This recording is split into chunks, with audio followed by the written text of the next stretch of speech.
Hello, everybody. Welcome back to Limbus Company. Hello, everyone. It is Patch Notes Day, Kit ID Day. It's Limbus Day. That's right, guys. It is currently Limbus Day. Oh. Boy, are we in it for a thick, that's right, TH, thick one today, guys. Not only are the IDs very full of words, but the patch notes itself today, which we'll be talking about, are also full of words. A lot of words, actually. So we have a lot of things to yap about today. I think today is solely just going to be about us yapping. There's probably not going to be any gameplay today, because I want to focus on getting all the information out. So let me update y'all on what we're going to do today. Number one. First of all, I'm doing good. I hope you guys are doing well. I'm doing well myself. But number one, we're going to talk about the patch. As per usual with these live streams, we're going to start with the patch notes because that's the thing that, you know, is the newest. Well, you know, if I already done the ID, you know, if you haven't seen the ID video yet, watch it after the stream or during the stream. Fuck it, do it, fucking dual wield it. But we're going to do the patch notes first, and then we'll move on to the identities. We'll talk about them on stream specifically. There's a lot. There's a lot. It's a lot today. I hope you got your waters. I got mine. I don't know if you heard that, but I just dinged it by accident because I'm a fucking idiot. I'm gonna take a sip. Out of 5. Congratulations. Too much yapping. Perhaps there's a little bit of yapping. That's alright. You can have a little bit of yapping as a treat. We're gonna wait a second. How do you personally prefer to farm lunacy? I'm not gonna lie to you. I don't farm lunacy. I kind of just let it accumulate by having Kim Ji-hoon do some sort of accidental fuck up to Limbus Company, and then I wake up and I get 800 lunacy in my account. Whew. Pretty nice. The best way I recommend probably for lunacy, if you haven't done everything in the game, is going through all of your XP and excavations. If you haven't done that, do that. Second, do your Bok Axe if you haven't done that, because the Bok Axe give you a lot of lunacy. Hello everyone, hello. I'll see you, Greg. Nice, not bad. Fire Fist, hell yeah. Oh, that's LCE. That's even better. Nice, good job. Did I do that myself? No. Happy burn season. Happy burn season, guys. Don't worry, we will be talking about burn season today. Oh, don't worry. Will we be talking about burn season today? Oh, absolutely, we will be talking about burn season. So, let me have a look here. Do I know about the April Fool event happening soon? No fucking clue. Actually, no idea. If I remember correctly, Kim Ji-hoon, they made an event, they made a notice about it last time it happened. But it's probably going to be on the day, or it's going to be tomorrow. I bet you it'll be tomorrow, chat. Yeah, 31st will be tomorrow. So the 31st tomorrow, they're probably going to do they'll probably release like a little teaser image, which is what they did last time. Or a trailer. I don't know if it'll be a trailer, but was the last one a trailer? You guys remember? I thought wasn't it just an image, or was it a trailer? I think it was just an image. So, Ryoshi will turn everyone into a burn ID, dude. Again, we'll talk about burn. Ooh, I'm excited. Hello, welcome, guys. We're just getting ready before we start talking about. Actually, in fact, while I wait, let me open up the. I'm pretty sure it's just an image chat. Yeah. While we wait, let me open up the patch notes for you guys. There we go. Yeah, it was just an image of the event, which is fine. We'll get that probably tomorrow. Which obviously, guys, don't you worry, we will. We will be streaming on April Fools. Very excited. Hell yeah, nice job. They recently getting back into them last year. They got back into it. They said that they're going to do it this year. No, there's no trailer for the April Fools events. But there will be an image because April Fools on the they're doing April Fool events again. So, what is my prediction? I would love a new League of 9 and Sinner character swap. Like, I say character swap, but like timeline swap. So, I think that would be fun. I want to see Herman. I think it would be really funny if the most Herman character development we got was if they were, like, she was a Sinner in replacement of Gregor. You know what I mean? I think that would be fucking hilarious if we figure out more about the League of 9 as characters through the fucking stupid ass April Fool event. That would be hilarious. So I want that. I want to have like Ahab there. I want to have Herman there. I want to have Jihuan there. I want to have Gubo, Nelly, add fucking, yeah, I don't know who else they'd add to that, to be honest with you, fucking, all of them. Get Sonya there. You know? Herman will replace Dante? Yeah, but we need Dante. So, Herman could just, Chroma. Yeah, we'll get Chroma there. Sonya, Chroma, Herman, Jihuan. Get Asaya. Gubo would be... Yisang would be Gubo. But put Asaya in there as well, just for fun. Nelu would be in there. And then maybe get, like, I don't know, anyone else who is affiliated with the new League of 9 that we know of.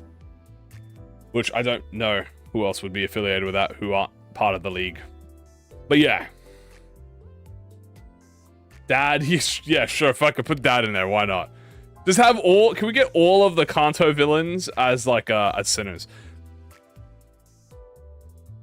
That would be funny. Maybe it's a burn up scale. Ooh, what would Mersault be? I don't know, put the sun in an outfit, I guess. Alright. Did I say Nelly? Yes. Alright, guys, we are now going to begin talking. I know. But we're going to start talking about the new update. So get your boots strapped, because I'm going to just do a quick little... You ready for this? Boom.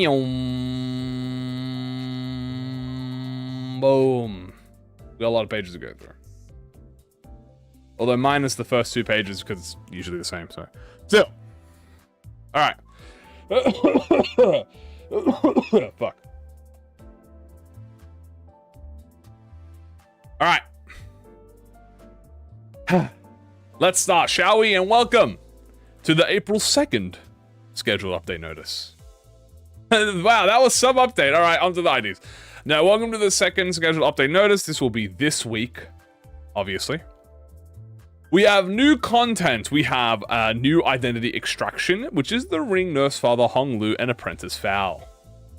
These are Season 7 identities. We also have a target extraction of Yi Sang. So if you want to get, I don't know, you want to pull for Rien, if you want to pull for Ring or Rien Sang, I guess, instead of sharding, be my guest. We have packages, as per usual, standard packages, no egos. First things first. Onto new-esque content. We have facade projection improvements.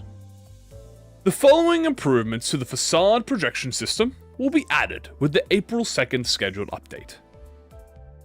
Number 1, facades will no longer repeat the same animation if the underlying identity has more coins than the projected identity.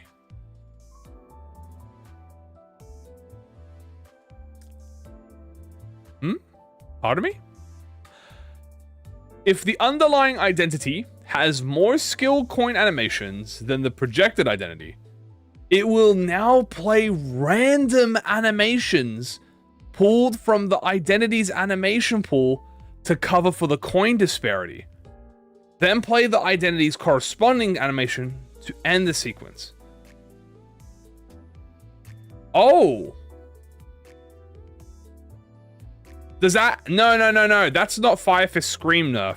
Fire Fist Scream is still there. I think what that's saying is... I think what that's saying is this. If you have a one... Okay. If you're using Haisho C Rodion and put Kurikomo Rodion on C Rodion, and you use C Rodion S3, it will no longer do 5 Claim Your Bones. It'll instead play random animations from the character's kit and then play Claim Your Bones at the end, I think. Oh, there's literally an example here. Okay, I'm just fucking stupid. Okay. Okay, never mind. There's literally an example. Okay, hold on. This is why we should read first, chat. The randomization animations will be pulled from the projected identity's skill 1 or 2 coin animations. However, if the underlying identity coin animation is shorter than 1 second, and if the randomly selected animation is double or longer than that of the underlying identity, the game will play a clash animation instead.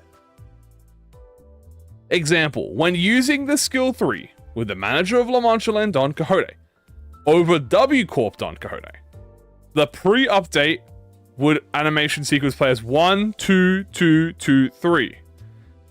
Post-update, the coin animation sequence will play as follows. Random, 1, 2, 3. Oh. Oh, that's unfortunate. It makes sense. It's not supposed to look janky. It's supposed to look clean and smooth. But that is a funny ragdoll downscale. I will have to say this is a rare facade. I call this the ragdoll effect. We have like a, you know, where anything that's a ragdoll makes anything funnier, right? Like if you add ragdolls to any video game ever, it makes it funnier. This was the equivalent of our ragdoll, where characters who had very funny in-between skills will spam them, but I still think it'll do the same for what I still think it'll play 5 Yield My Fleshes. I still think it still cycles the 1 coin, it just cycles if anything has more coins. No, I think Zichun still plays the same. I'm pretty sure Zichun will still do that, because what this is saying is that if W Don has 5 coins, but Sancho has 3, right? So it has to fill in 2 more. But Zichun is only a 1 coin, right? There's nothing to fill. Oh no, would that mean it does fill it in? No, because it's a 1 coin. If you facade a 1 coin, it'll just repeat the 1 coin. It doesn't fill it in. Or is it gonna do random, then? Oh god, I don't know. Oh no, we'll have to test that.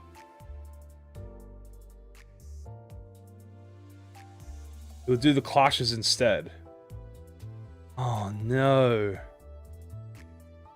Oh no, our ragdolls are getting nerfed. No, the funny ragdolls. Yeah, it'll use... However, if the underlying coin is shorter than 1 second, and if the randomly animation is double, it'll play a clash animation instead. So that means it'll do clash animation, clash animation, clash animation, clash animation. So does that mean they're... So it'll be like 4 clash animations and then a normal one. That's gonna look interesting. Rip funny ragdolls. This might be a rare Facade L.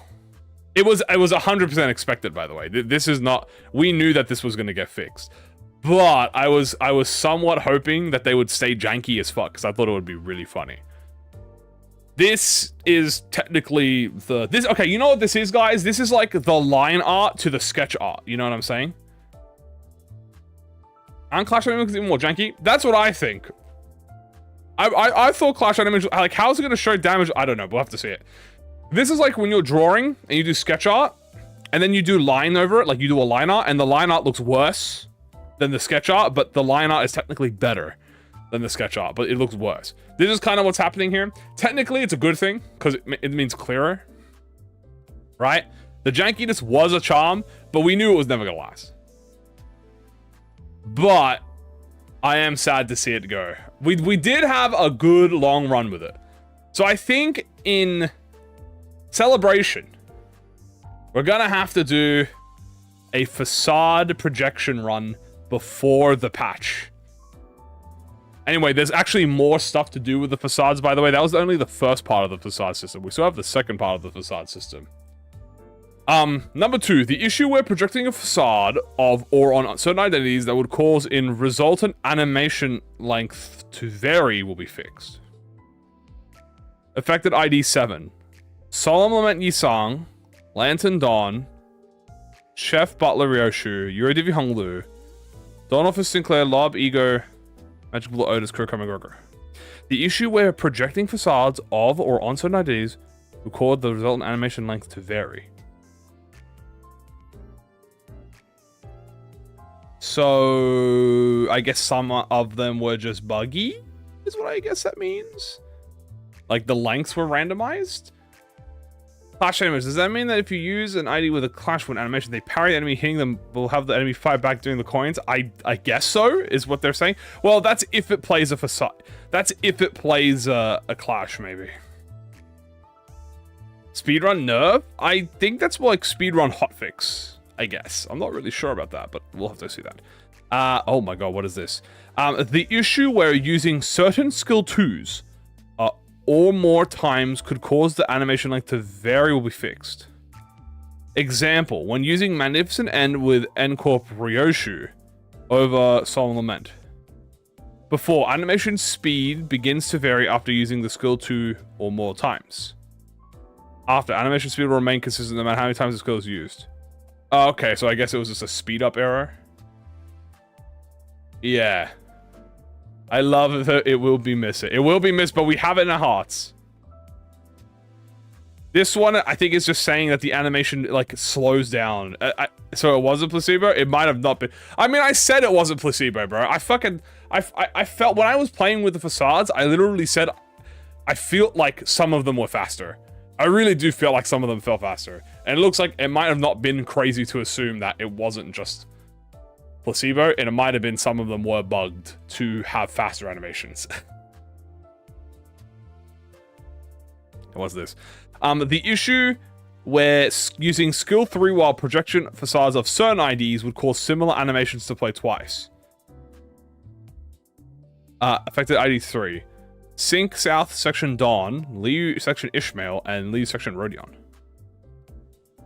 Okay. The Fast Furioso? Yeah, I guess Fast Furioso wasn't supposed to be like that. What's this one? An issue where some of the Prince of La Marcheland Meursault voice lines would play even when projected with Hornet Meursault facade will be fixed.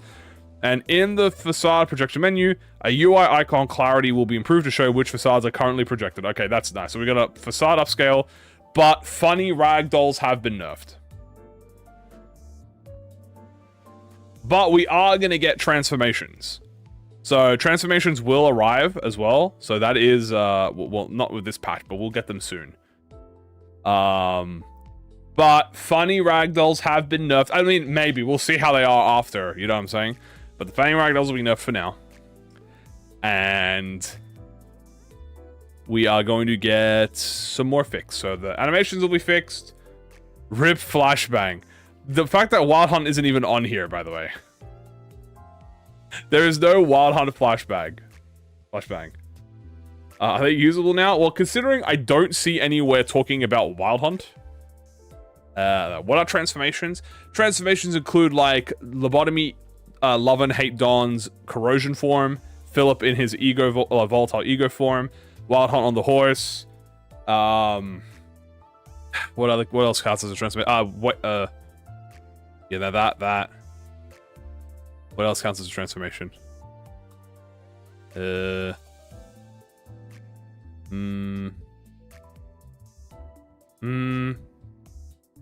yeah, that kind of stuff.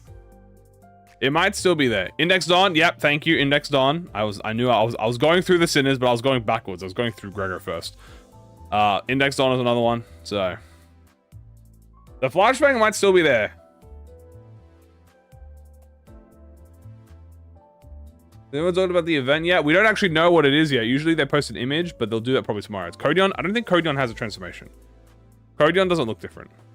Lysol, no hat. That's a good point. I don't know if that counts as an animation. Oh, the Blood Fiends having masks. Does that count? I actually don't know. I think transformations are specifically buffs. Well, actually, no, those are buffs. I don't know.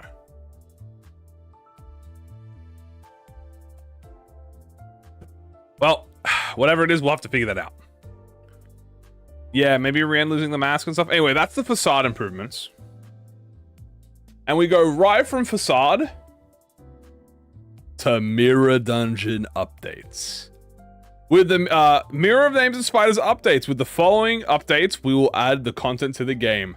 Mirror Dungeon achievements will update it to Part 3, which is the final of the achievements, by the way. These are the last achievements.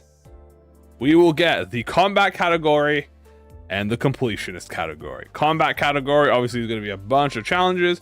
Completionist category is essentially, have you completed all the achievements? Yes or no?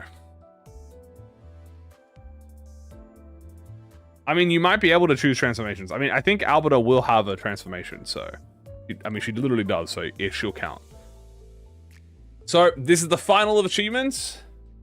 I didn't realize we'd get them so soon, but there we are. That is an achievement upscale. Next, we have... Ooh. Oh my god. Okay, guys. Massive quality of life improvements. Additional Mirror Dungeon quality of life updates will be deployed. The game will now alert the user when proceeding without selecting all selectable ego gifts. Okay, that's just there for me specifically, because I don't know why you would ever do that. This alert will appear in the starting ego gift menu if the number of gifts is below the maximum selectable number. Oh, this function can be disabled by checking the Don't Show This Message Again option in the alert pop-up window, or toggling this off in the settings. Okay, I'll be toggling that off. Because I never forget, because I'm epic and awesome like that. Oh, the skip button! Oh my god, hold on. In the choice event UI, the skip button's location will be moved and have improved visibility. The skip button to skip the choice event will be placed at the same location as where the return button is, making it more convenient to reach. Once the user has read or skipped through the full script, the skip button will then be replaced with the return button. Oh my god. Oh my goodness, that is so good, dude. That's insanely W. If you don't know what that means, it means it's in the bottom right-hand corner, pretty much. So you just go in the bottom right. Oh, mobile upscale, MD upscale, PC desktop upscale, fucking speedrun upscale, fucking what other, burn season upscale. Yeah, there's a lot of upscales. I'm absolutely fucked. I think after like one run, it'll just fix itself. That means something big. No, we're just going through the patch notes right now. And then we have something very interesting. This is well,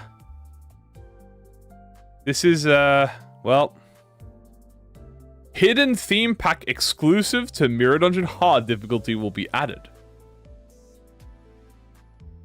Hidden theme packs have a very small chance to spawn in between floor 3 to 10 of the Mirror Names and Spiders hard. Hidden theme packs have their exclusive choice events, clearing them yield exclusive ego gifts. Hidden theme packs and their ego gifts will not be recorded in their respective compendiums and will not affect the collection category of achievements. Unlocking X ego gifts in compendium and unlocking 70 or more hard packs. Hidden theme packs and their exclusive ego searches cannot be found using the pack search or gift search functions. Fucking what?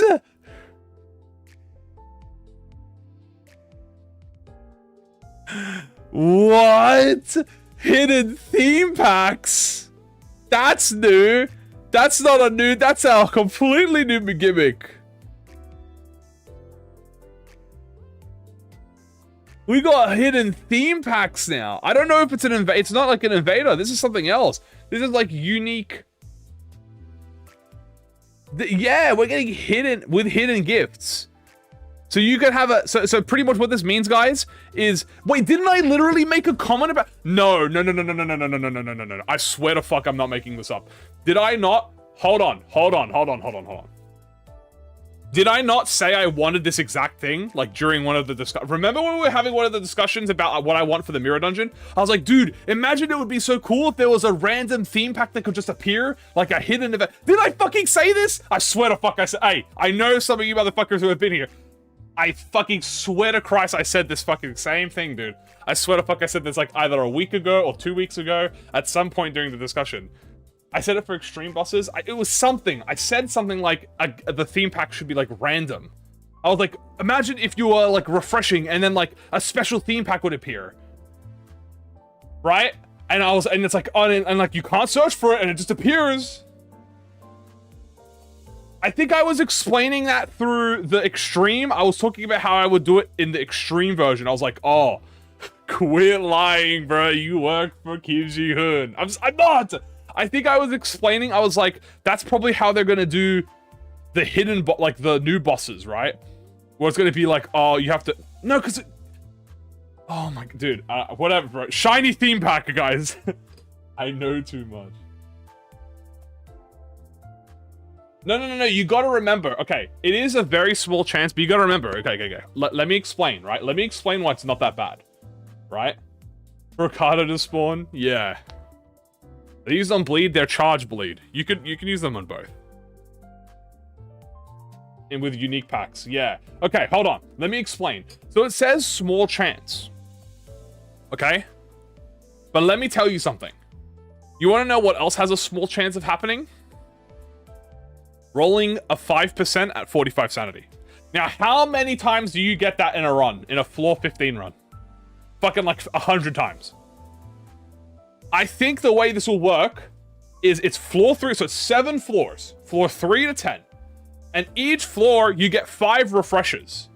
So if it's like a 5% chance, do the math, right? That's 7 multiplied by 5. Right? That's actually, it's more. It's 5 multiplied by 5 times 7. Because assuming it counts for every refresh, right? That would be 5 multiplied by 5. 25, so it's 25 multiplied by 7. Which means you have a fucking lot of chances to get the theme packs.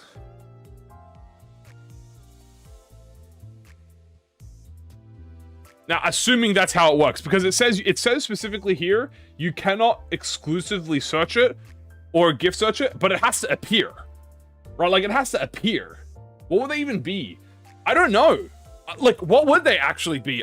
Maybe it's like, I mean, I think there are still fights in the game that we haven't had yet. I think there are certain fights we haven't gotten yet. Like for instance, guys, what if there was a theme pack? I'm making a prediction right now. What if there's a theme pack with all the cardboard cutouts in Kano 7? We haven't gotten that as a fight yet in Mirror Dungeon. If they're gonna re-asset use it, which I assume they would, we could get like a cardboard cutout, like a fake La Mancha Land pack, where we go through the cardboard and fight the bear. I still want to fight that fuck-ass bear, bro. I want to fight his bitch-ass in Extreme in Mirror Dungeon. Arclights pack? I don't think we're getting that one. Sorry for ranting. It happens, it's fine. Elking and Kathy? We could get a Kathy. I mean, I would love a... Dude, a Kathy fight as a thing would be great. Strongest scary bear. Dude, I'm gonna have to do a strongest for these packs, bro. Fuck me.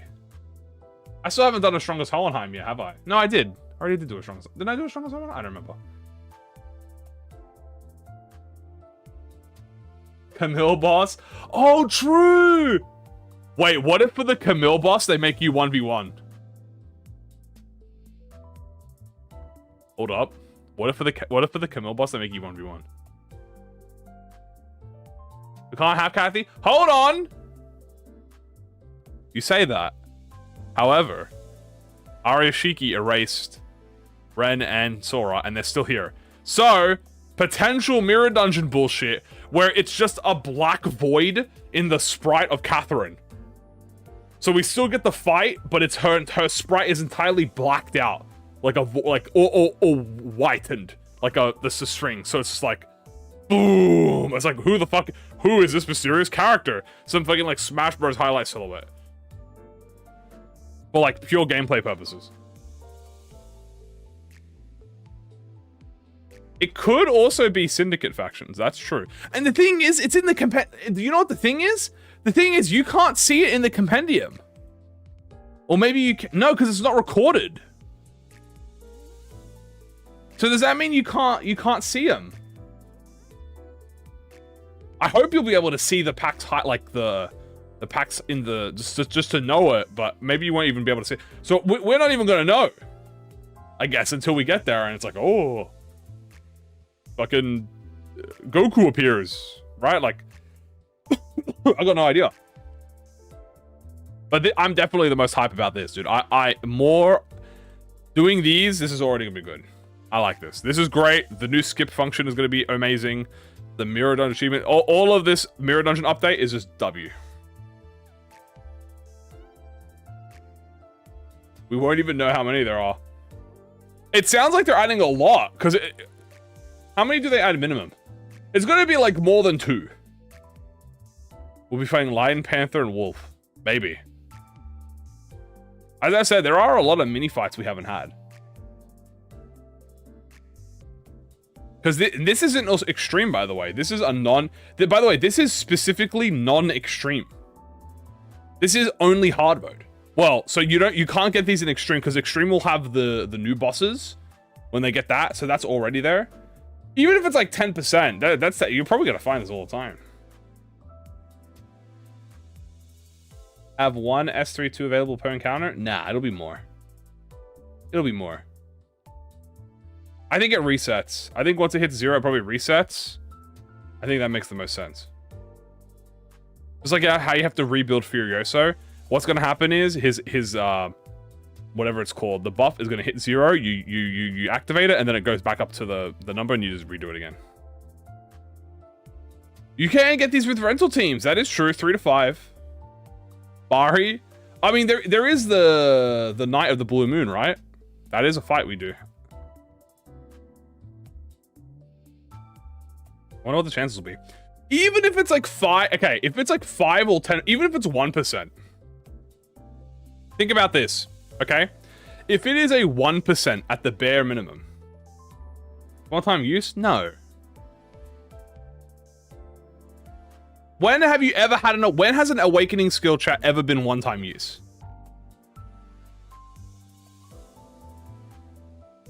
Name a single time an awakening skill or an ascendant skill has ever been a one-time use. Except like Atelier Logic.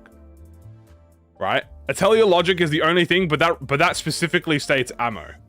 Right? Here it doesn't say that. It's just a buff that goes down, so it probably just resets.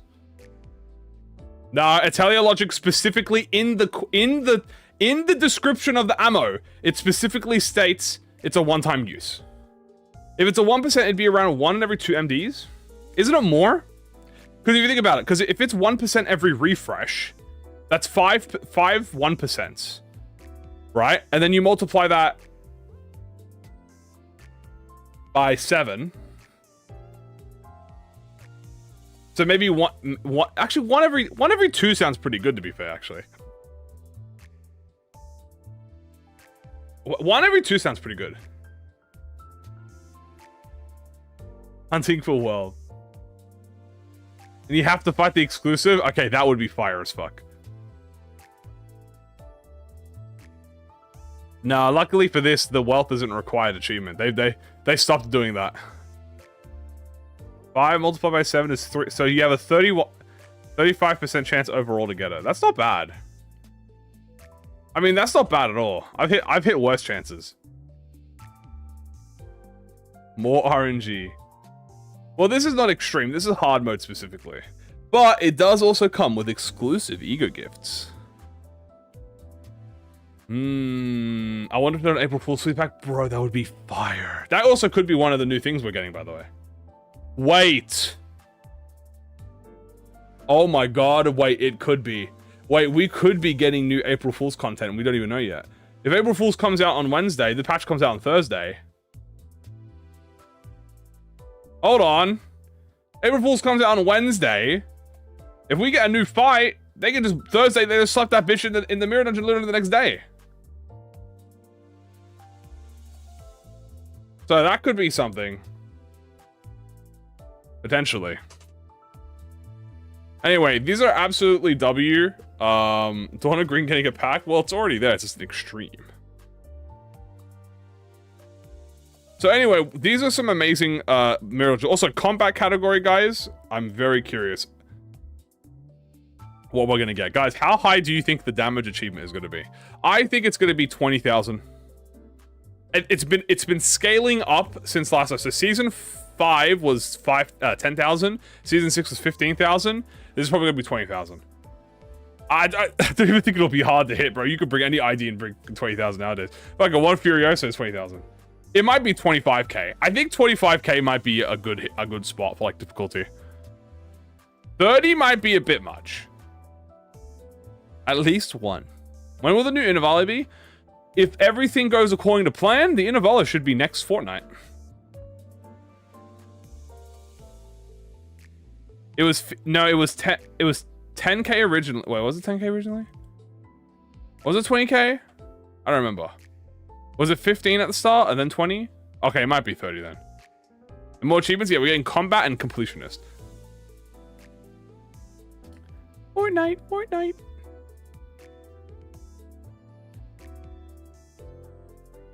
I would say 20k is fair. Yeah, I mean, yeah. 10k with Mersault. You have ego or use Furioso. Yi Sang. If you Furioso Yi Sang an enemy that is invulnerable, like the Shock Centipede, should be fire. Yeah, the Innovala should be the next fortnight after this patch. Or Time Moratorium. Dude, imagine hitting a Time Moratorium. Wait, dude. Oh my god. Imagine having Luna Memory. You Time Moratorium an enemy, and then you Furiosa them.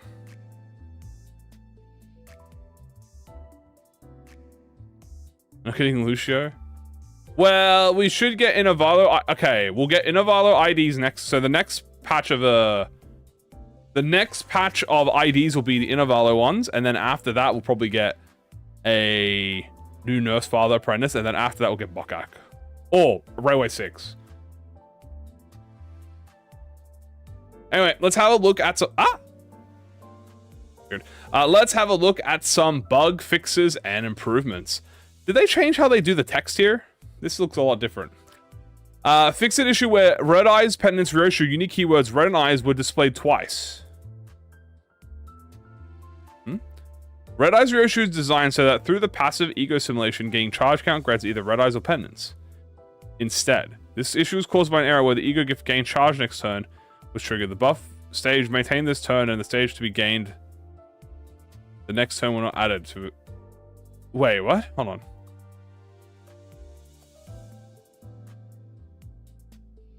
Lobotomy Egos is designed so that the passive gains charge count grants either Red Eyes or Pendants. The issue is caused by an error where the effect gain charge count next turn was triggered. The buff stage maintained this turn and the stage to be gained. Oh, this is definitely AEDD Gregor. This is definitely because of AEDD Gregor, I think. Oh, my fanfics, congratulations. I'm pretty sure this is because of when gaining charge count this turn changes the buff stage of Red Eyes Revenants to corresponding buffs via charge count next turn. And now stacks accordingly. Yeah, I'm pretty sure this was it was bugged. Now it should be working. Now it should work better. What's this? Fix an issue where ego gifts that activate based on the sum of charge count and unique charge and self would incorrectly use the sum of charge, unique charge, and charge potency for identities with unique charge. Relevant gifts. Imitative generator, fragment of friction, biogenerator battery, perpetual generator servos, in the number of hate Don. Was Don not counting? Or was Don calculating the thing wrong? This. Unique charge included in trigger calculations for these gifts refers to stack-only charge with potency. Deep tiers. For unique charge that include both potency and count, such as love and hate, the intention was to only include the count trigger in the calculation. Just like the case of charge. However, as these gifts were created before unique charge existed, the description was not updated to specify unique charge fixed potency. Additionally, an exception in the logic calculating charge potency was missing, causing the potency of love and hate, which share specs with charge, to be included in the computation. So she was stronger than she was intended to be? The issue has been fixed so that only the sum of charge count, including unique charge and charge fixed potency, is taken into account. To avoid confusion, the phrasing for unique charge in these gifts have been updated. Unique charge fixed potency. Okay, I'm not gonna lie to you, I didn't understand a single fucking word that happened. I guess they were just calculating it wrong. TLDR.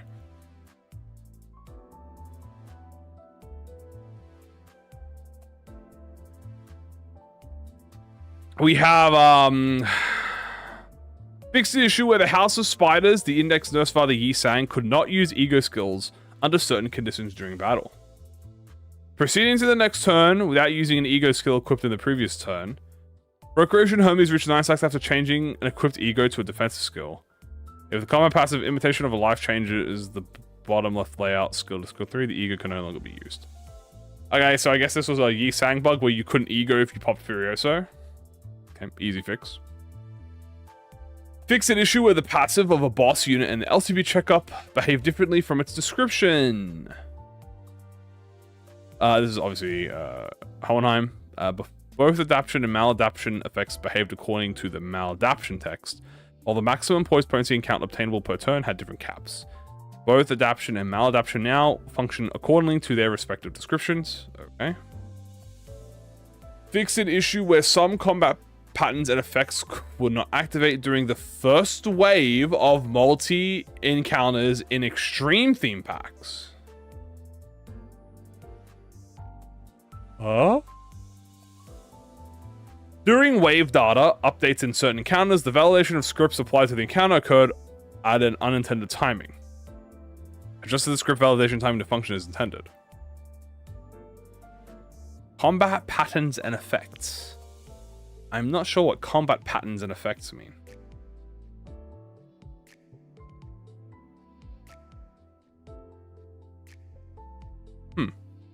Okay. Interesting. Fix an issue where the... I'm having this bug right now. Fix an issue where the event currency and mass data obtainable from the checkup would accumulate up to the maximum amount, even if one-time exchange rewards had already been attained.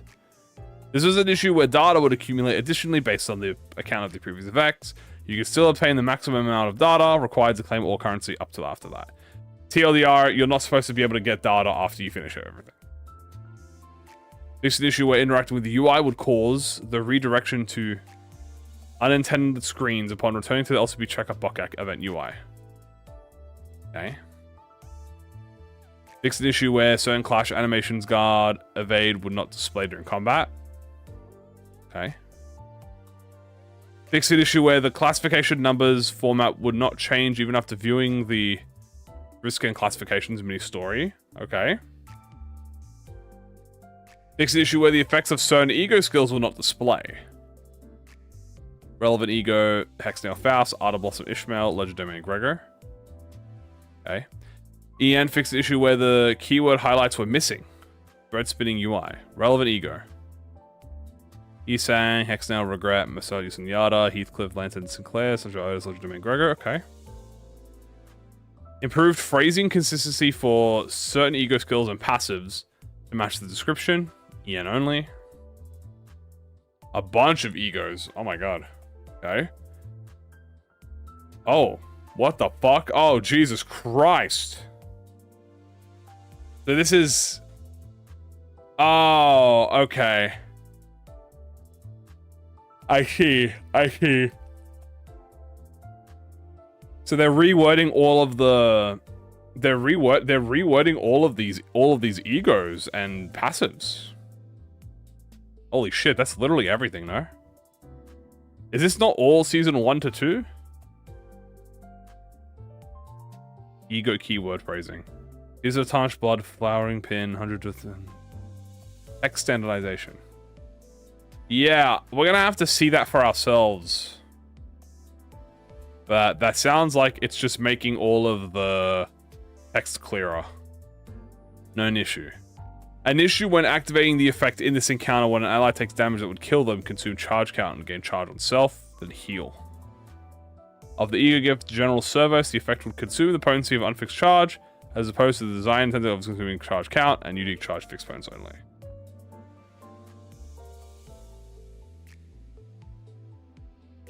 $300 lunacy.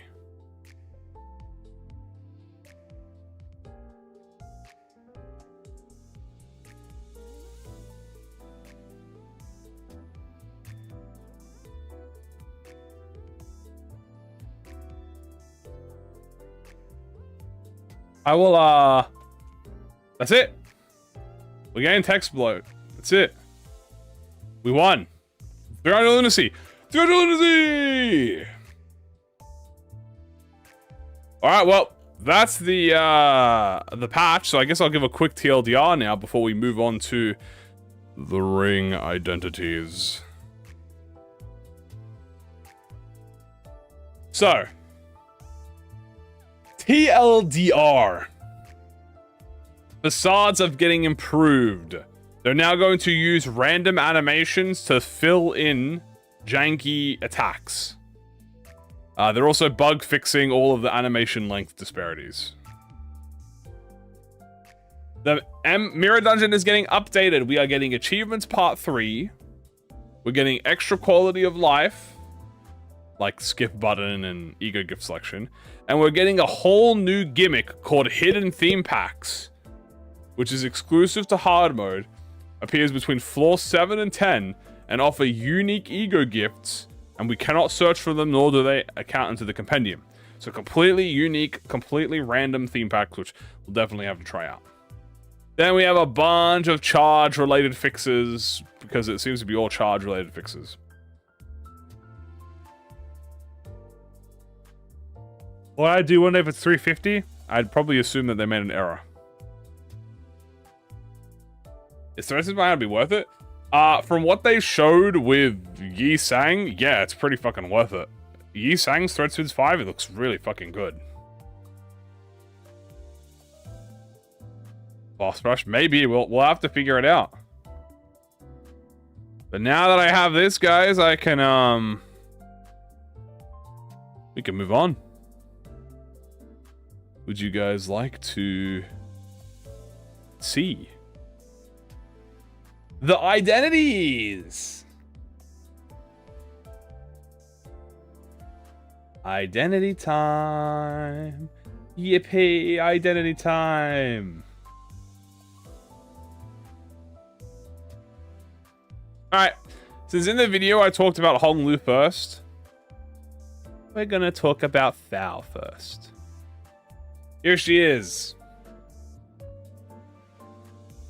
We talked about in my initial overview video, we talked about Hong Lu first. And that went on for 20 minutes. So today we're going to talk about Faust first. And give her the same length treatment, if not more, than Hong Lu's. And then we'll get to Hong Lu last. So. Did they fix W copy with breaking the enemy res chain? I have not heard of that. So I'm going to assume if that's a bug, no. So here is Thao. And she's very, very Mao. And she's also a greedy fucking rabbit because she has 3 defensive skills and 4 coins and 3 coins on her S2 and 3. Now, let's get into this. First of all, she's very pretty. I think we can all agree on that. Second, let's talk about skill 1. We have a 2-coin slash gluttony. Butcher ribs. This is an Iron Maiden exclusive skill. She gains on-use clash power for every X type of negative effects on the target. On use, she also gains final power for X bleed on the target. Her first coin inflicts bleed count. Her second coin inflicts defensive down next turn, and she gains defensive up next turn. A very simple turn, a very simple skill 1. You might also note, she doesn't have charge here. I will say it right from the get-go. All of her skills count as charge and bleed. It's written in the passive. So, even though it doesn't say gain charge here, every skill counts as gaining charge. So all of those skills gain charge because of her passive. So she is charge bleed. But for skill 1, bleed count, defense level down, defense level up. It's standard. It's simple. It's foul. The big thing is skill 2. What if this is an A-level? Am I cooked? Yeah. Yeah, that is, you might be cooked.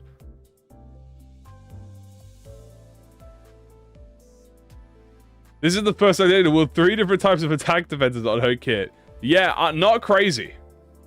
We're getting the IDs this Thursday? Yes, we're getting the IDs this Thursday. You know the status? No, we've just started.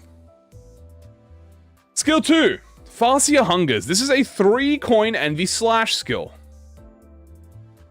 This is also Iron Maiden exclusive. On use, she gains Clash Power for every X type of negative effects on the target. On use, she also gains Final Power for every bleed on the target. On use, at a certain corpus ingredient count, which is her charge, so at X charge count, she will consume charge count to gain the following effects. She gains Clash Power, and she will convert the final coin to Unbreakable. The coins as they follow are, on hit, inflict bleed count, the first coin. Second, on hit, inflict bind, next turn. And third, gain corpus ingredient count. As I've said, corpus ingredient is the charge, so she gains charge count extra on the final hit. Again, bleed. She has bleed count on both skills so far. She has negative effects. She gains benefits from negative effects on the target. Farcia Hungers. She's very hungry. Please feed her. Lunacy. Then we move on to I always get repressed flesh. Here we have a 4-coin lust slash skill. Her greed is sickening. Her Iron Maiden exclusive skill. She will on use gain final power for every X bleed on the target. On use, she will once again add a certain corpus ingredient count, consume Y corpus ingredient count to gain the following effects. She will gain final power and deal more damage for every X of the count that she has consumed. Her first coin inflicts bleed potency. Her second inflicts bind next turn. Her third inflicts damage down next turn. And the fourth will deal more damage based on the negative effects on the target, while equally doing bleed count. So, on her own, the base amount of skills, like her base 3 skills, are not too bad. She doesn't have coin power or anything on these Iron Maiden skills, but she gets final power. She has some unbreakable coins. She has a lot of clash. She has some bleed count. She has a lot of negative effects, which is what she wants.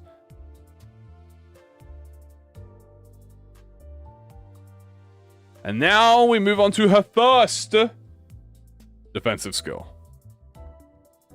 Exhibition Arrangement. This is a clashable guard and an Iron Maiden exclusive skill. On clash win, she inflicts bleed counts on the attacker. On clash win, she also deals pierce damage up equal to bleed potency multiplied on the attacker. So, yeah, she does in fact have a bleed count inflicting clash win. And she also just deals damage. So this is pretty much a defensive skill upscale.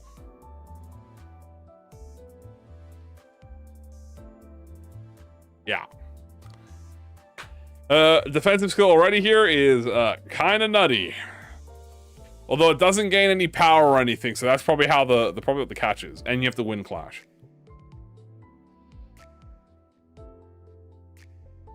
99x2. I think it'll... Yeah, I mean, it probably has a cap on it, though. I wouldn't be surprised. It's probably going to have, like, a cap of 10. They'll probably have a cap. They usually do... For these defensive skills, they'll put a cap on it. Like, it'll probably be, like, max 10 pierce damage or something. Which is still good. It'd be neutral. Or only if the defense level up is worse. And then we move on to her flow state. So her flow state is pretty much her out of armor. Big IDs. We're looking at the IDs right now.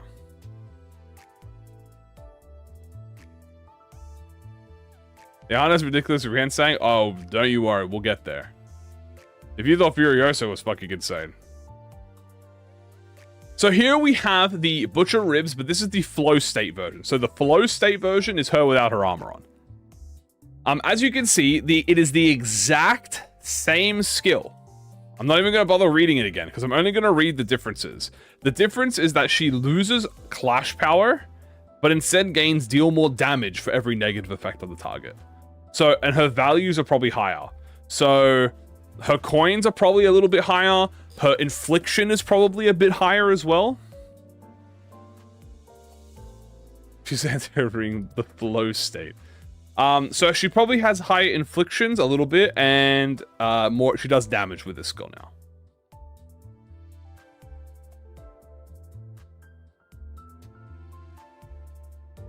Next, we have the skill 2, which is actually a different named skill. This one is called Time for Your Meal Faster. This is also her flow state exclusive.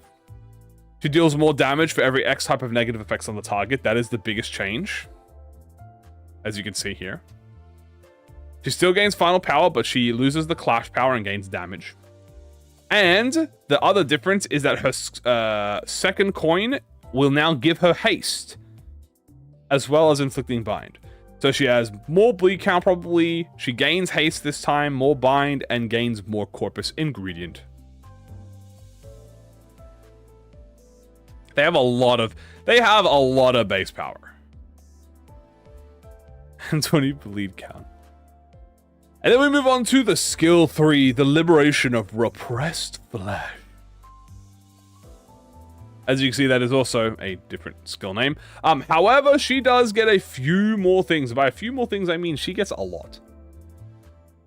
First things first, on use, she deals more damage for every X attack weight beyond the number of actual targets. She still gains final power, and she gets the exact same benefits from consuming count, which is final power, dealing more damage, except she gets an additional at potency, gain attack weight. So she gets more attack weight, and she deals excess attack weight damage. Then, she also gets all unbreakable coins. I forgot to mention that. Yeah, she gets all unbreakable coins, and she inflicts bleed, the same, bind the same, but gains haste, damage down, and slash damage. As you can see, she gains more positive bonuses, and she probably inflicts more damage on negative effects, and inflicts more bleed count.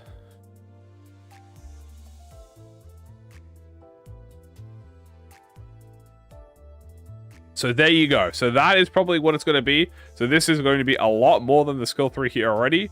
It's got a lot of negative effects. She also gains a lot of positive effects. She has more unbreakable coins. She has more damage. She has a lot of attack weight for free. She has base attack weight on the skill, by the way. More damage, more juiciness. And then we move on to her flow state defensive skill. So her flow state defensive skill, the exhibition begins, is a Lust Evade. She gains assist defense.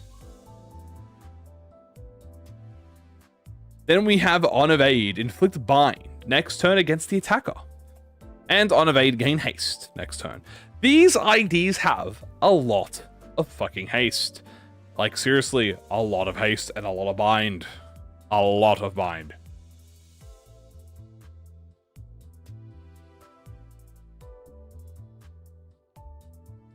And then we move on to her third greed defensive skill, which is her clashable counter. Now, this only activates in flow state and only activates as an assist defense.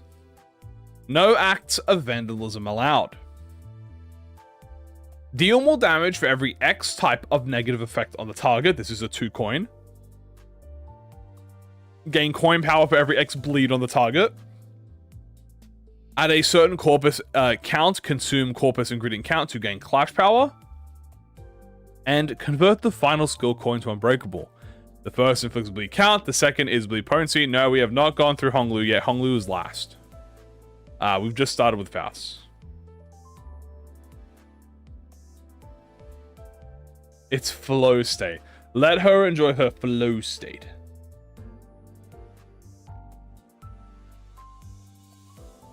So, that was the first page. So far, it's not, you're like, oh, okay, you know, this is pretty good, you know, she's pretty good.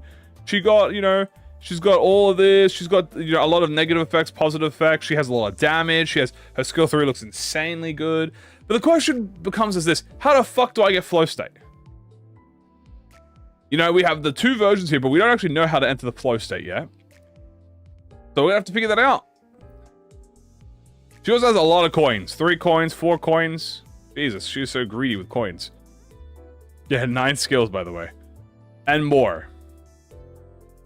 So, to figure out how we access all these skills, and what the benefits of these are, we go into her passives. First of all, very adorable.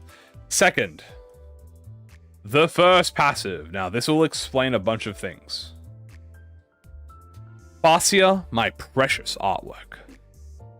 Upon entering the encounter for the first time, you will gain the number of ring allies on the field multiplied by X corpus ingredient count.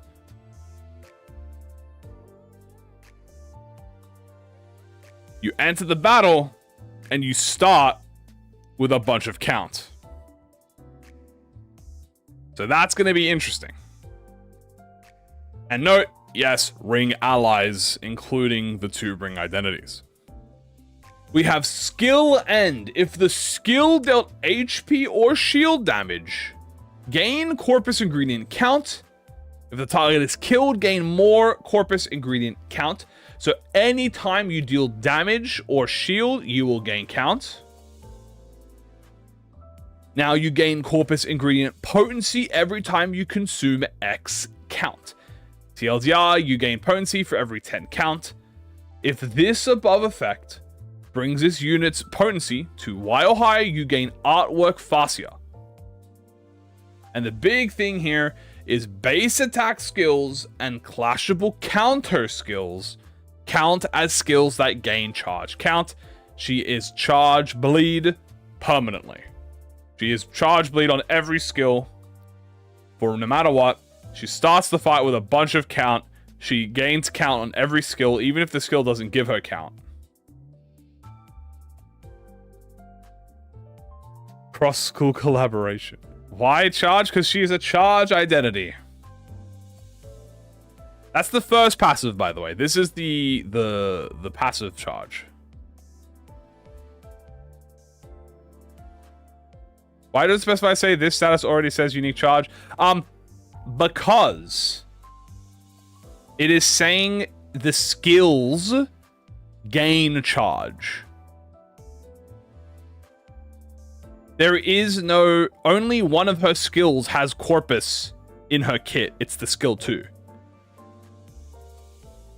It wouldn't count for it if she had charge on her. So the skills count, everything counts as gaining charge. So you could just imagine an invisible gain charge on this skill. Alright, yeah. That's the big thing. So pretty much TLDR, it works for passives. It works for support passives. It works for. This also includes Mirror Dungeon fusions, obviously. This also includes egos as well. The charge effect is unique charge, but it counts as charge, the normal charge. So. Then we move on to her second passive, which is her main passive, which is Armor of Protection and Repression. Actually, this is not her main passive. This is her secondary passive. But anyway, secondary passive. Upon entering the this is Armor of Protection and Repression. Upon entering the encounter for the first time, you gain the Iron Maiden effect. Turn end. If this unit has artwork fascia, this unit loses the Iron Maiden and gains the self-unbound flow state. TLDR, once you hit a certain potency, she loses the armor. If you replace all of her second skills, does she still gain charge count? Yes. Because her skills gain charge count according to her passive. Oh, also, just in case you weren't aware, when staggered, recover from stagger.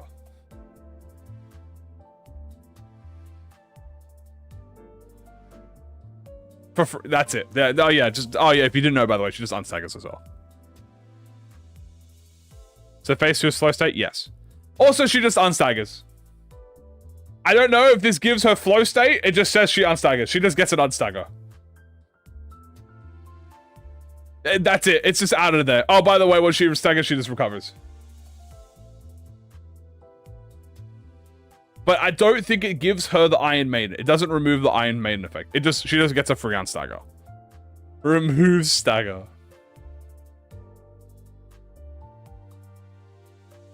It is specifically for the turn when she's using flow state. Okay, that would make sense. Because it's written the thing is, it's written the same way in Hong Lu's one. Actually, it's the same effect in Hong Lu's, but Hong Lu's is written differently.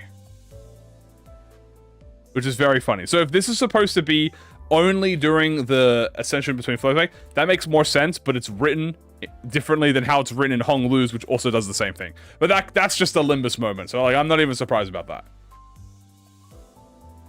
Yeah. No, that makes sense. So what's the point of stagger? Okay. So the reason that they do it this way is so that you are not punished for your transformations, pretty much. Because losing your stagger during a transformation is worse than like getting staggered normally. So if you get staggered normally, it's whatever. But if you have to build up for it and then you get staggered, it's like, well, you know, and then you have to wait. So that makes more sense. Yeah. So this is specifically when transforming. When she sheds the armor, she unstaggers herself. Fair enough. That makes much more sense. Then we have her main passive. Well, these are technically both her main passives. But anyway, here's her other passive. Now, this won't make much sense yet because we don't know how to get this effect, but you'll see. Inspired by critique, double the amount of speed, clash power, damage buff gained from the semantic Frisian inspired melody buff. What the fuck is that buff? Oh, we will come back to that. We will come back to whatever the fuck this buff is. On hit, if the attack skill inflicted a negative effect last turn. Oh, on hit, if the attack inflicted a negative effect, she'll just heal SP at attack end. If her HP is SP is at max, she gains slash damage up when this unit heals SP. Yeah, she'll gain double of this buff. We'll figure out how to get this buff. But she also just gets permanent SP healing and permanent slash damage up. So pretty good. Hong Lu, yes, Hong Lu will give it to her. Don't worry, we'll explain. Well, it also explains what it is here, but Hong Lu gives it to her. But we will explain what it does. Also, I'd like to welcome you now to what I think is probably going to be one of the best support passives in the entire game for bleed users. Welcome to the Iron Maiden passive. This, alongside Hong Lu's, are going to be like top 2 best support passives for bleed. Iron Maiden spikes when hit. Allies that equip defensive skills on their slots inflict bleed potency on the attacker. If the attacker already had bleed potency, inflict bleed count instead. This is an envy. Yes, this is an envy support res. This is an envy res upscale. Now, the only reason that this is not an envy res support upscale is because this is most likely Lust Resin. If this is Lust Resin, it's an envy downscale. If it's a Lust owned, I think that's still a middle upscale. So as long as it's not a resin, which it probably will be. I mean, it feels like a resin passive, bro. I'm not gonna lie to you. This feels like a res passive. But maybe it's not. Maybe it is just owned. Renclair upscale, Heathcliff, like every Heathcliff ID upscale, Orshu upscale. Envy has no lust. You know who does have lust in the middle team? Ishmael. Lust and envy owned. Yeah, it's going to be specifically for Ishmael, by the way. This is specifically for Ishmael. If this is Lust and Envy, this is a middle Ishmael upscale.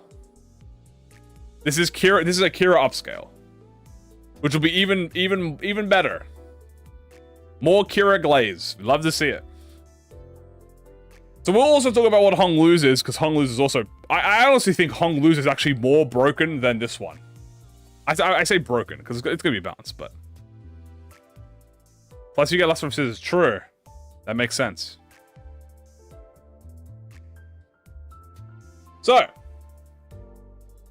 yeah, insane good support passive. Let's move on to... Corpus ingredients, as you can see here. Unique charge interacts the same way as normal charge does to effects that raise or reduce the charge, potency, and count. But the big thing is, you actually lose corpus count at turn end, which is interesting. So this is a charge effect that loses charge at turn end, which makes sense. Not really, but it makes sense when you realize that every skill that she hits gives her charge count. She pretty much has infinite charge count.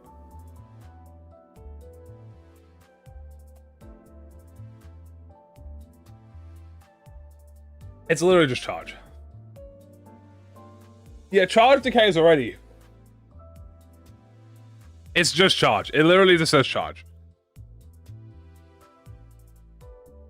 Then we have the Iron Maiden passive. So we have Iron Maiden. You gain aggro to the leftmost skill slot. Remember, you start the encounter with this, by the way. So you have perma aggro. You gain protection, defense level up, and shield HP equal to 1% of your current HP. And when you are hit by the last coin of an attack, you will deal pierce damage equal to 1% of the said coin's damage and inflict bleed count. Congratulations, you have the Iron Maiden passive. She just has the Iron Maiden effect. She deals percentage damage and inflicts bleed count. I'm going to tell you all right now, this percentage damage is going to be capped. Okay? This is going to be like 5%.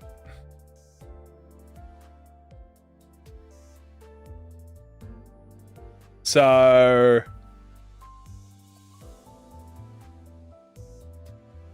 yeah. If you get hit, W. It's definitely capped. It's definitely capped. This is gonna be like max. I doubt this will be anything more than max 10 or 15 damage. But who knows? Speaking of, we have the flow state. Here's what she gets when she loses the armor. She loses all of this and gains this. She gains min-max speed. She gets a new set of base skills. She will deal more damage with base attack skills to enemies whose speed is slower than hers, which explains why she has haste. She has sync conditionals. She has sync conditionals. So that's why she has such speed. And don't worry, that min-max speed is going to double. Now we go to Artwork Fascia. Now this is really cool. I really like how they did this, how they did the charge potency gimmick in this. So how the charge works in this.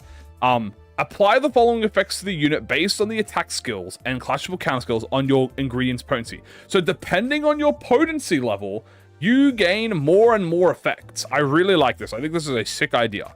So at the lowest level, you gain base power. At the second level, if the enemy has bleed or unique bleed, you deal more damage.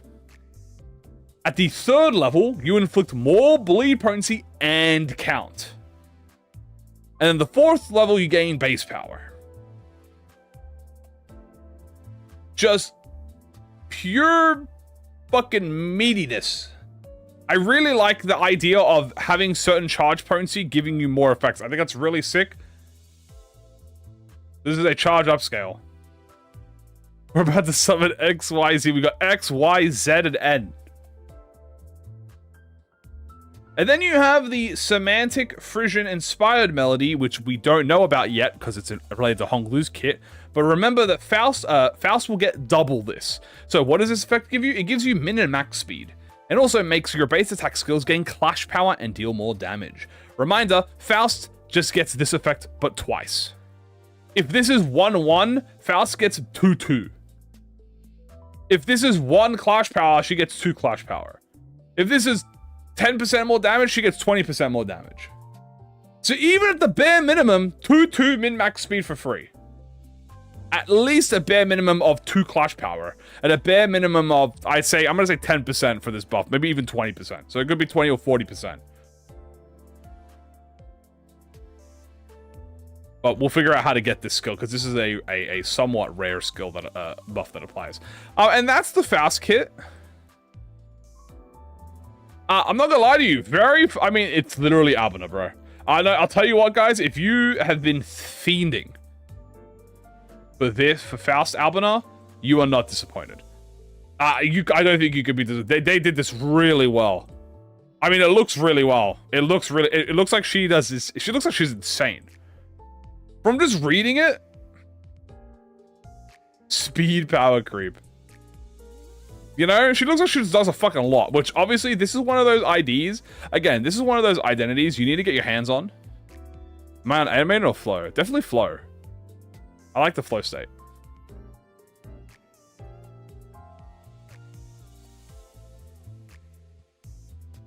So this is kind of nuts. They did Kira dirty by comparison? How? But Kira is insanely good, though. Also, Kira doesn't have her Nursefather, so that's cheating. You're comparing someone who has her Nursefather to someone who doesn't have a Nursefather. Because if this came out on her own, this would be the same tier as Kira Ishmael without her Nursefather. And Kira Ishmael is pretty good. I'd say she's, in fact, amazing. She's quite amazing. This Faust is nuts. No extended skill 3 because she gets a perma skill 3 every turn. Because you 6 envy res and she gets infinite skill 3s. Why does she need an ascended one? And her skill 3 gets better the more you use it, because when you build the grudge up, it gives her 40% to 60% more damage. If she got a Nursefather, she would get stabbed in the back. Okay, that's true. Actually, wait, but no. But that's a good thing. Because if Ishmael gets hit, she gets grudge. So that's actually fueling Ishmael. That's a Ishmael upscale. Think about that. We're sure gonna get some Otis buffs. True. Faust passive, all units can use it, right? Are you talking about which passive are you talking about for Faust? This? Maybe that would be a fire mechanic. Say that again. I'm not sure what you mean by Faust. Anyone can use this. Oh, you mean the support passive? If you're talking about support passive, yeah, anyone can use this. Yeah. Anyone can use this.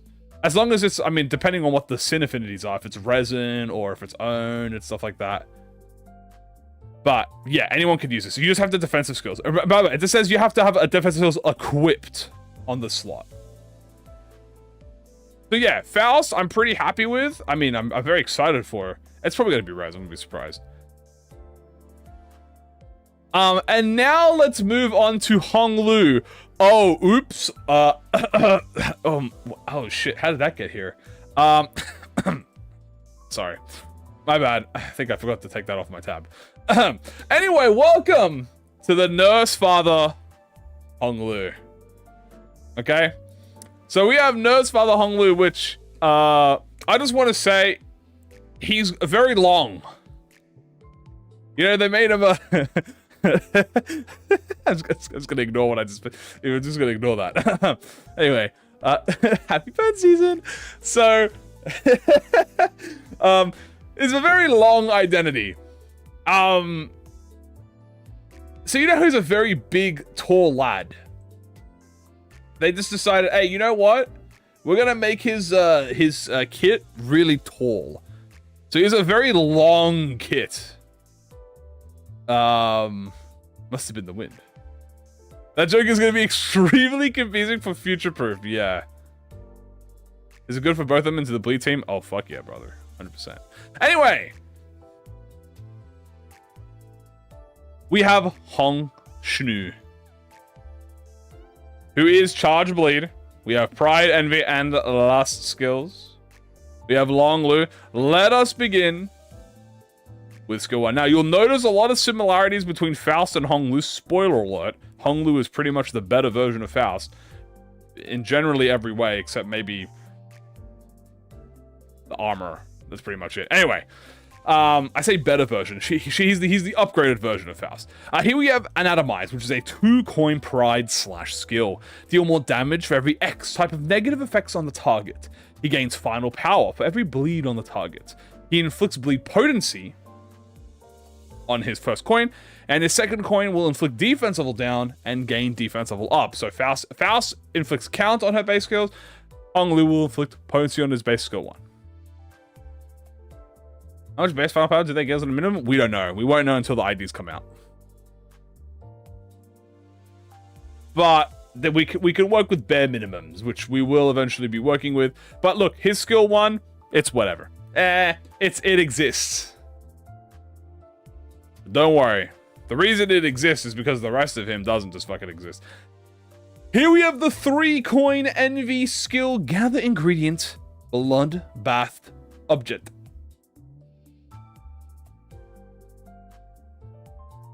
She's 2-star? That is not 2-star level, bro. That is not 2-star level. No, it is not 2-star level. They are just the same character, but he's just the boss. That's pretty much it. Which, by the way, I was told this is not a spelling error. This is worse. This is French. I'm kidding. I'm joking. There's no hate in my heart. What does this do? Deal more damage for every X negative effects on the target. We have on use gain final power for every bleed on the target. We have on use add X corpus ingredient count, consume Y count to gain the following effects. Clash power.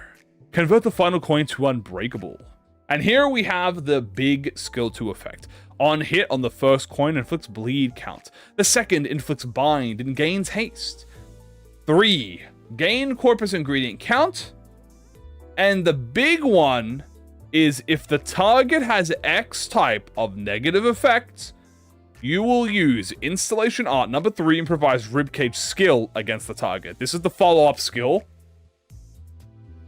We'll get to what this follow-up skill does, but let me tell you, this follow-up skill is kind of goated with the source. Okay? But for now, all you need to know is that he gets a free skill after using it, depending on how much negative effects he has. Why are they so fucking fast? Because they're robots. And then we have... Boom. Just ignore the right-hand side. Here we have Tibia's Melody. The anatomization of the unatomized by the anatomized. This is a tongue twister, by the way. It is a 4-coin Lust / skill. On use, deal more damage for excess attack weight beyond the number of actual targets. Gain final power for every bleed on the main target. At X count, consume up to Y count. To gain final power, deal more damage for every charge count consumed. At potency, gain attack weight, even more. And convert all skills into unbreakable coins. The first coin inflicts bleed potency, the second inflicts bind and gains haste. The third inflicts damage down and gains slash damage up. And the fourth will deal more damage for negative effects and inflict bleed count. What does that do? More damage? Yeah, you pretty much deal more damage to them. It is simply more damage.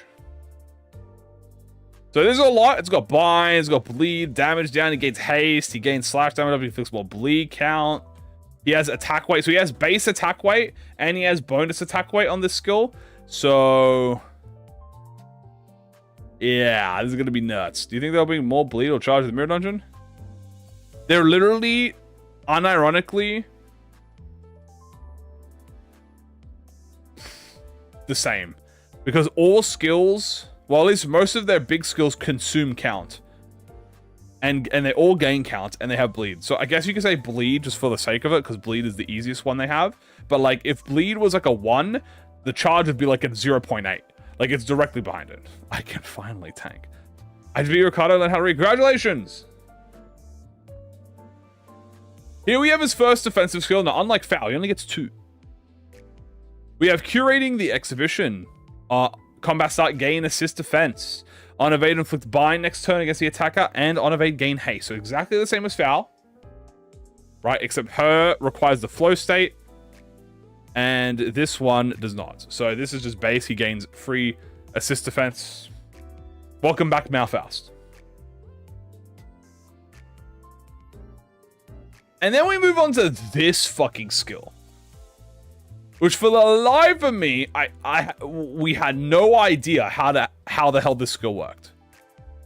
But here we have a 1 coin pride skill called My How We Love the Flesh and Blood. It is indiscriminate. It is unclashable, and the skill has the following properties: it does not trigger defensive skills, it cannot be reused, and it does not hit.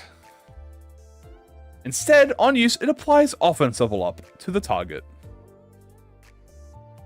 This is the spotlight aura farm he does. We will figure out how to use this in the passives. It is written in the passives how we use this, but for now we don't know how to use this. All you need to know is that this is a Moses upscale in the future. Yeah, this is a teaser for the Moses ID, to be honest with you. He might be the best Nursefather.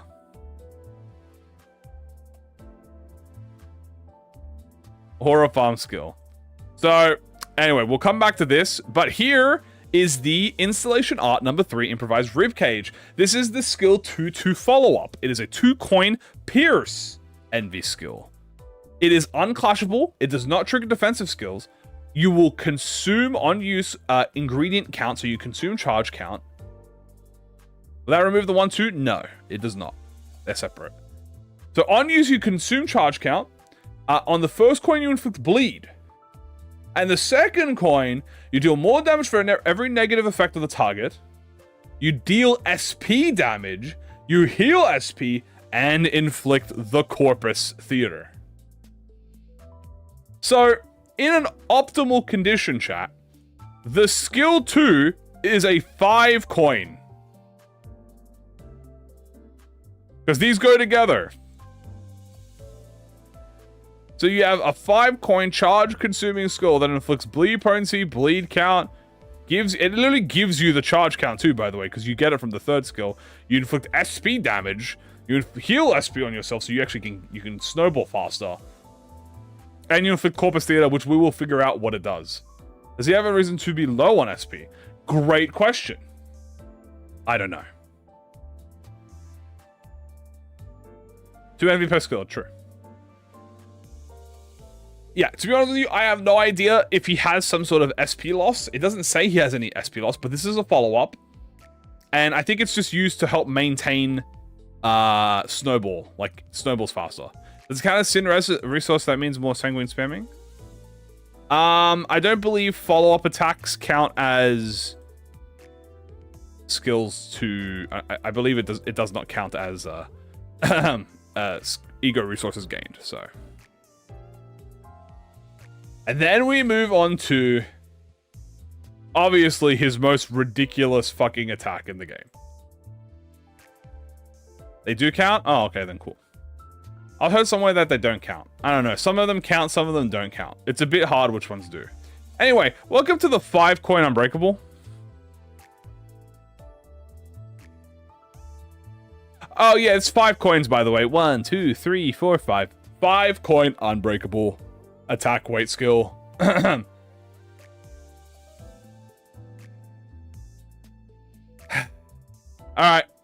Let's talk about this one, shall we?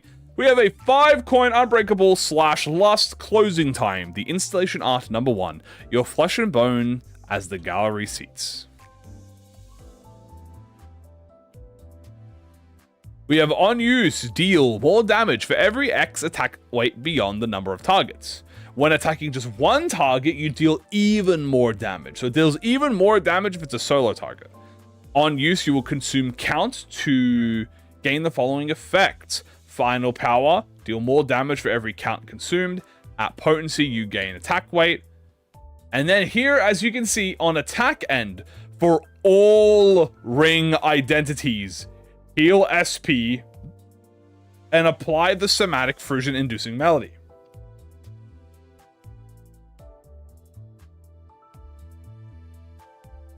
So, all ring identities, they get this buff. And I said Malfaust. And Albina Faust gets double the buff. So she gets a double fuck.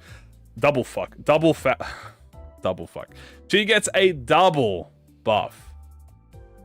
And the ring duo, aka Yisang and Otis, get one as well. So this is I can't believe I'm saying this, a ring Yisang buff. A double what? I'm gonna move on from that. Also, it buffs himself. Yeah, because it says ring identity, so it affects him too. Finally, Ring Yisang is playable again. First coin inflicts bleed potency. Second inflicts bind and gains haste. Third inflicts damage down and gains slash damage up. The fourth inflicts bleed count. And yes, the fifth coin inflicts burn. It also deals more damage for X type of negative effects on the target and inflicts Corpus Theater, but welcome back, burn season. And with this, every Nursefather officially inflicts burn on their Ascended Skill 3s or Skill 3s. Which has to fucking mean something. Okay, Yisang, alright, you can say it's just a funny thing on Yisang. But now that Callisto inflicts burn, nah, they're doing something. They're setting something up with fucking Ryoshu. It has to be a setup. Because Mattias inflicts burn normally, the thumb inflicts burn normally. There's gotta be something about Ryoshu's capstone that has burn. What is it? Is she converting other statuses to burn? Is she gonna make everything burn? Because she burned them all with the sword? Exactly. And guess what happens, chat, when Ryoshu is near the Nursefathers that she is affected with the attack? She makes the burn bigger. Alright. Prediction. The Ryoshu capstone identity will count every single House of Spiders ID as a burn identity.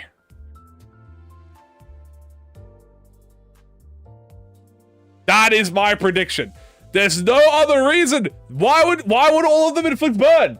They have to do something. She is gonna make all of them inflict burn.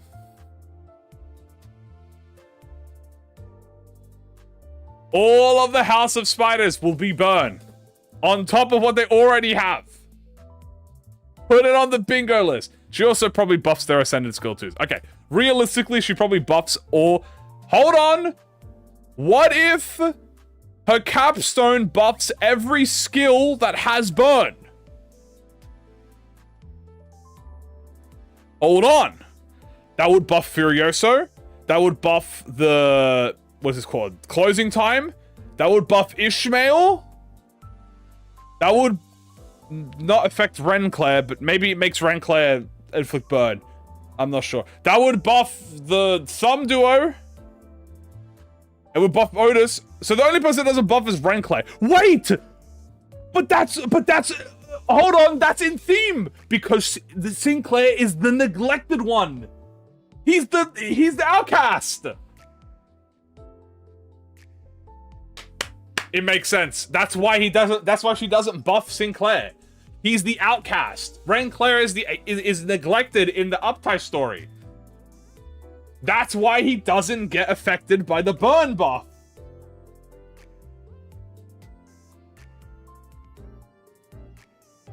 Nah, I've cracked the code, Kim Ji-hoon. Come out.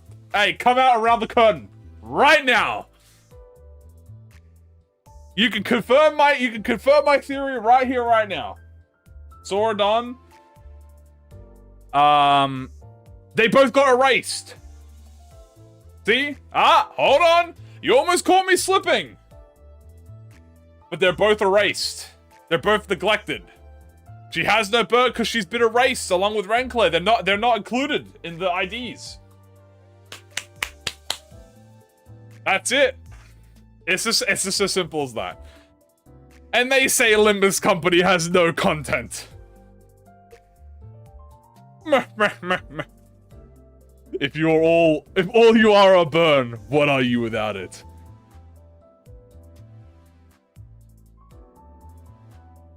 Anyway, so anyway, he inflicts burn. Abona? Don't worry about that. With a unique double effect. Ignore Abona. This is truly a peak. This is Kano 9. Every status is burn. Anyway, you also inflict. Gives you. Write that down. Write that down. Alright, he also inflicts Corpus Theater, which we'll get back to because we'll talk about that. Anyway, here's his exclusive desist defense, by the way. We have, please, vandalism is prohibited. I'm asking too many questions. I'm about to get jumped like the anniversary ticket researcher that was like, why can't we just print more tickets? Wait, who are you people? Get off me! And then he got fucking taken out back. So this counter, I'm going to say, is exactly the same as Albinus. Their counters are exactly the same. Assist defensive exclusive skill, deals more damage, gains coin power on bleed. It has clash power, it has unbreakable, and does bleed and count and bleed. So it's the exact same clashable counters for each other. Only cut the threads of their memories. That's true. That's true. It's almost erased. This is Hellscreen. It's probably a stronger version. By the way, we still have the second page. Which is fucking cracked. Anyway. Here we have the first passive. The first of 3. Magnum Opus Tibia. This is very important, by the way. Or is it the next one? Anyway, upon entering the encounter again, gain the number of ring allies on the field multiplied by corpus ingredient count. So he gets a bunch of. It's the exact same as Apprentice Faust. This is the exact same one. Skill ends if the skill dealt HP or shield. He gains count. If the target is killed, he gains more count. He gains potency every time he consumes count. And if he has a certain potency, he gains artwork tibia. His base attack skills and clashable counter count as skills that gain charge count. It is the exact same as Faust. TLDR, he has charge on every skill. He gets count depending on the ring allies. He consumes it. He gets potency. The big thing is his actual passive, which is his main passive. So here's his main passive. This is the big one, chat. Transcend the corpus.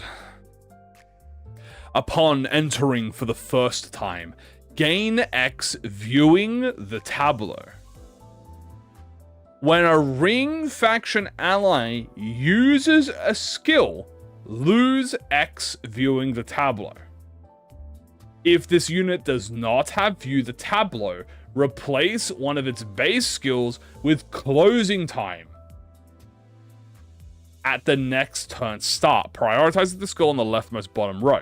If the skill replaced becomes inaccessible due to being replaced, it will activate again. TLDR. When he consumes the tableau, he gets Ascended Skill 3. It's like a reverse Furioso. Where the way you want to do this is by trying to use as many skills as possible. It's a reverse Furioso. Instead of using a specific skill, you want to use as many skills as possible. So if this is 10, for instance, right? Let's just assume it's 10, right?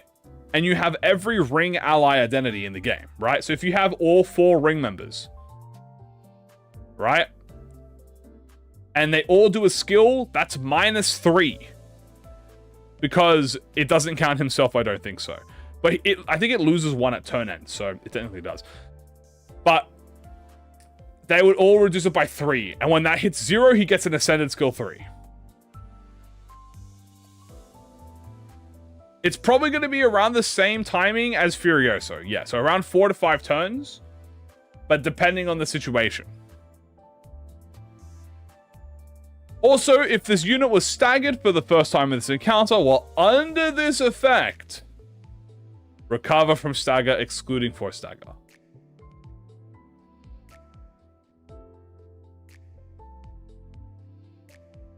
According to this, it only gets it 1 per counter. Yeah, but that doesn't make sense how he only gets it 1 per counter. Like, Furioso doesn't say he gets multiple per encounter. I'm pretty sure it just resets. Tableau will just reset. Once it hits 0, once he uses the skill, he probably just gets like 10 more Tableau, and then you have to reset it. Because there's never been an Ascended Skill 3 that isn't Heathcliff's full stop that you can never use again. And Atelier specifically states that you can only use it once. Also, he does have an unstagger effect, but it's specifically during the Tableau. So exactly the same as Furioso, where you get staggered during Furioso, pretty much. Note how this one, by the way, is worded better than Faust's one. That's why I got so confused. Because look, Faust says, when staggered, recover from stagger. And then Hong Lu says, if this unit was staggered for the first time in this encounter while under this effect, recover from stagger. It's either it resets or he gets it every turn, but that doesn't make sense that he gets it every turn.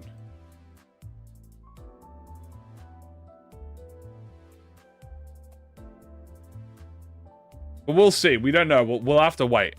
This is the one that's the part that's confusing. Also, about that other skill, by the way. We finally figured it out. Here is the third passive.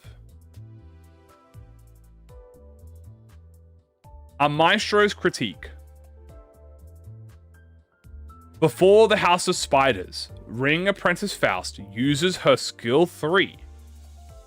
The House of Spiders Nursefather Hong Lu uses my How We Love the Flesh and Blood on Faust. On hit, if the attack skill inflicted a negative effect, heal SP attack end. If it has max HP, gain slash damage over next turn. So, when Faust uses her skill 3, Hong Lu will automatically use the skill 1-2 on her before it triggers.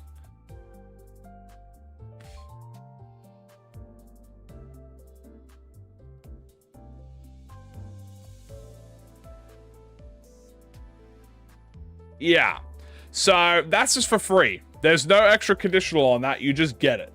If you run them together, you get it.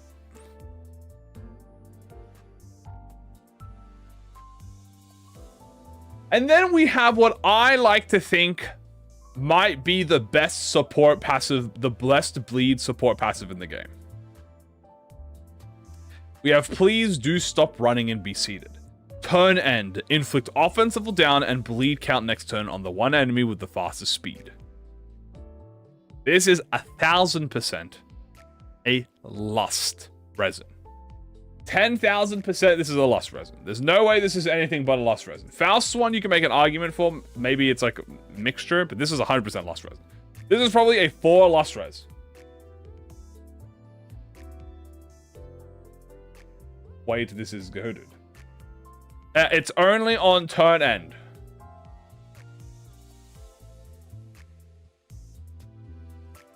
Even if it has a res, N-Corp has the same. Yeah, but N-Corps are frauds. Also, this one's way better. It's probably a Lust resin. Right? It's probably like a 4 Lust res. I don't think it's struggling. It's not the fact that it's struggling. It's just free bleed count. If you're not using Hong Lu. Which, because there are... You gotta remember, I still believe that the Bleed identities have the most variety team in the entire game. You gotta remember that. Bleed have probably the most varied IDs in the game. Like, to play with Bleed, right? So, even if you're not using this, having this as a support passive... I mean, the alternative for Hong Lu was more Bleed potency on Kurokomo, or... whenever you killed someone with bleed, you gain attack power up. Right? So, if you're not using Hong Lu, this is just free to have. And if it's Lust Resin, bro, fuck it, who cares if it's Lust Resin? Lust Resin is pretty much the fucking bleed team's... the bleed team is pretty much just a Lust absolute resin. They're just middle, but Lust. He does have the buff. Yeah, we'll be checking it after this.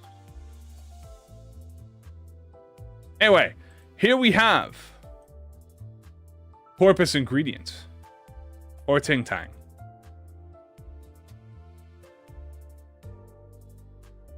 We have Corpus Ingredient.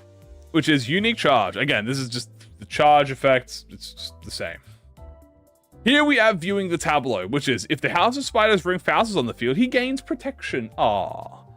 And at turn end, you lose a stack. So every turn you lose a stack no matter what. So even if you're not running the even if you're not running ring allies, per turn you lose a stack anyway. So eventually you will get Ascended Skill 3 no matter what.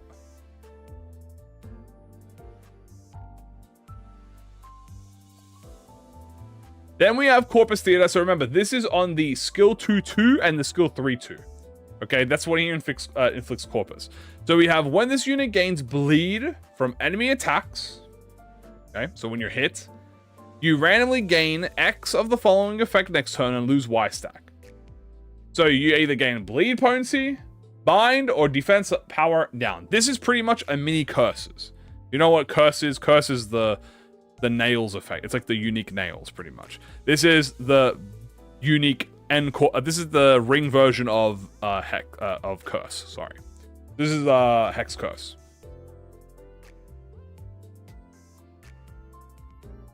And then we get to Artwork Tibia. Now, Artwork Tibia for Hong Lu is even stronger than Faust's. Right? Here's the thing. Artwork Tibia, exactly the same thing, applies to all base attack skills and counters with Corpus Ingredient Potency. He gets 5 stages compared to Faust's 4. The first level gains base power. The second deals more damage against bleed units. The third inflicts more bleed potency and count. The fourth gains base power, and the fifth gains base power. That's 3 bare minimum base power. On all skills. All skills. And we also get the fabled Z, N, and W. 3 bare minimum base power. It'll take a while to ramp up. Not with how much potency count you generate per turn. Every skill generates count per turn. And if you're killing, you get even more count. So it might not be as fast as again, by the time you get to that level of Tibia, you probably also get Awakened Skill 3. Right? Like, you're probably going to get Awakened Skill 3 around this level. Right? Like, either around here, or you're going to get it around here.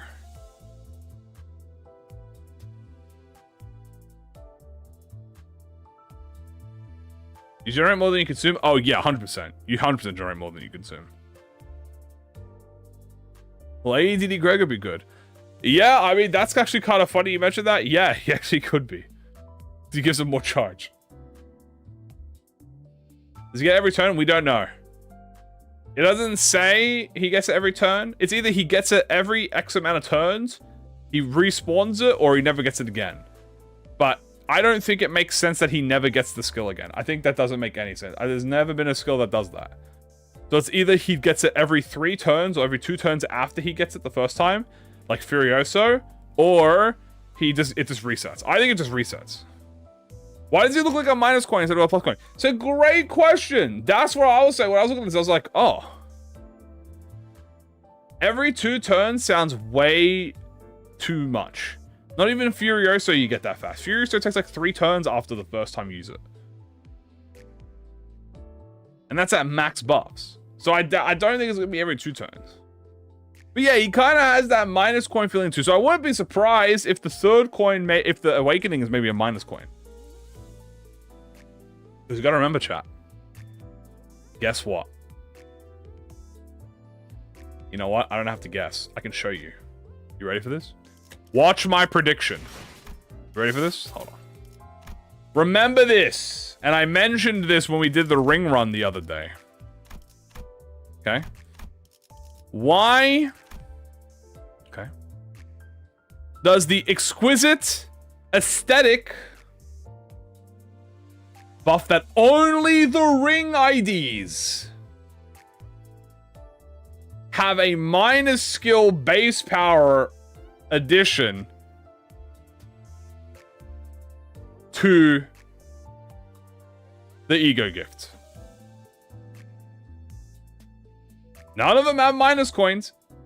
Only the ring identities can get minus coins. No one else can ever get this. Yeah, he has SP heal. Guys, you know who else has SP heal but has a negative coin skill? Lantern Yi Sang. Future proofing. I mean, you can say yes, it's future proofing, but it's very specific future proofing. It's not like wholeness future proofing, where you're future proofing every fanatic ID. This is a very specific type of future proofing.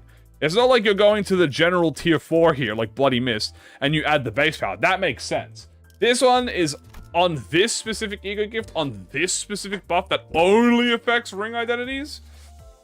It's a little suspicious, is all I'm saying. Maybe it is future proofing. It is just future. They're really thorough about it. Maybe, but I wouldn't be surprised if potentially, maybe it is a minus coin skill. We won't know until we get there.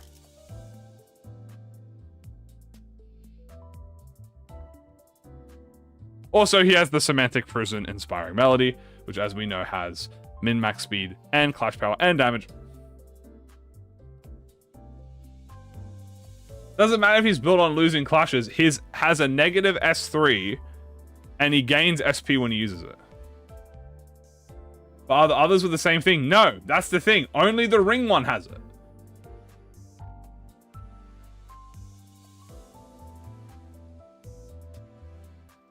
That's what I'm saying, man. Maybe it isn't, but why else would they give so much back? I'm just saying, things are lining up. You know? He heals SP. He gets a bunch of base power.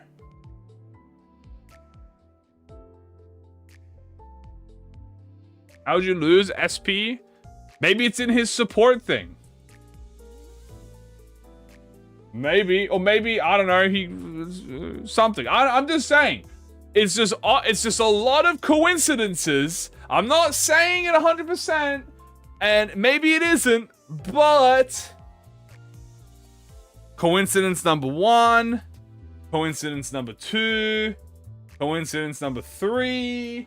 At that point, is it a coincidence at all? I'm just saying, never say never. You never know with this director.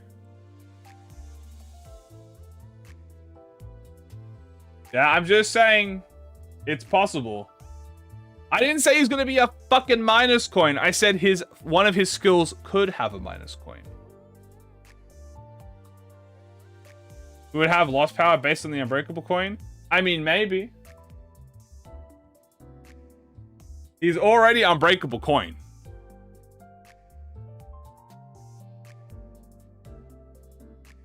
I'm just saying. I'm not confirming anything. You don't have to take my fucking my wild assumptions as anything but wild assumptions.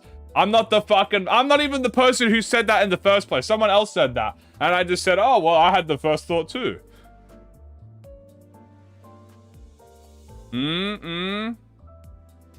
Mental gymnastics go crazy.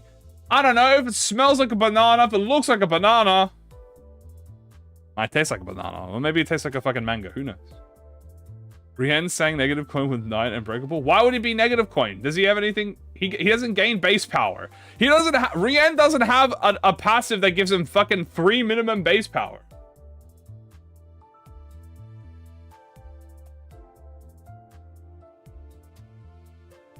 You know?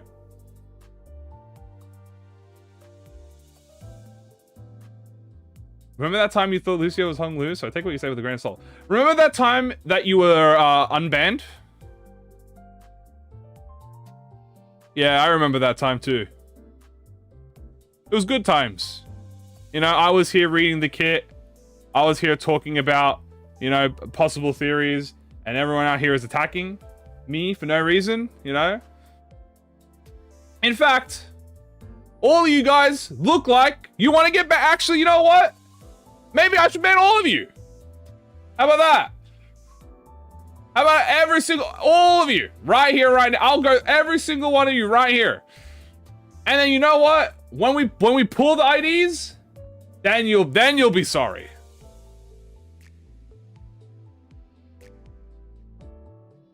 Including the mods, everyone. I'm airing everyone. I'm even, you know what? I'm airing myself out. I'm gonna air myself out first. And then I'm gonna take all y'all out with me. And then I'm gonna double it and give it to the next person.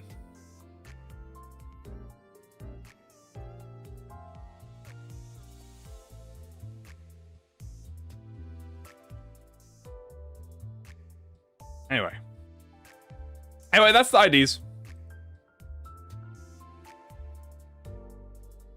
Oh, I forgot I left this tab open. I had this tab open as a bit. Because I was like, oh, wouldn't it be funny if I just went to this tab as I was going to Hong Lu? I completely forgot I had this tab open. They need to update. This needs to get updated to now I'm sure they'll update this with Callisto. Have you burned season? Kira doesn't deserve that. She really doesn't, dude. This is like the equivalent of high show hate, bro. This is forced hate. Ishmael does not deserve this. She actually inflicts a good amount of burn. It's like the Gojo revive battle. He looks happy about burn. He's always happy.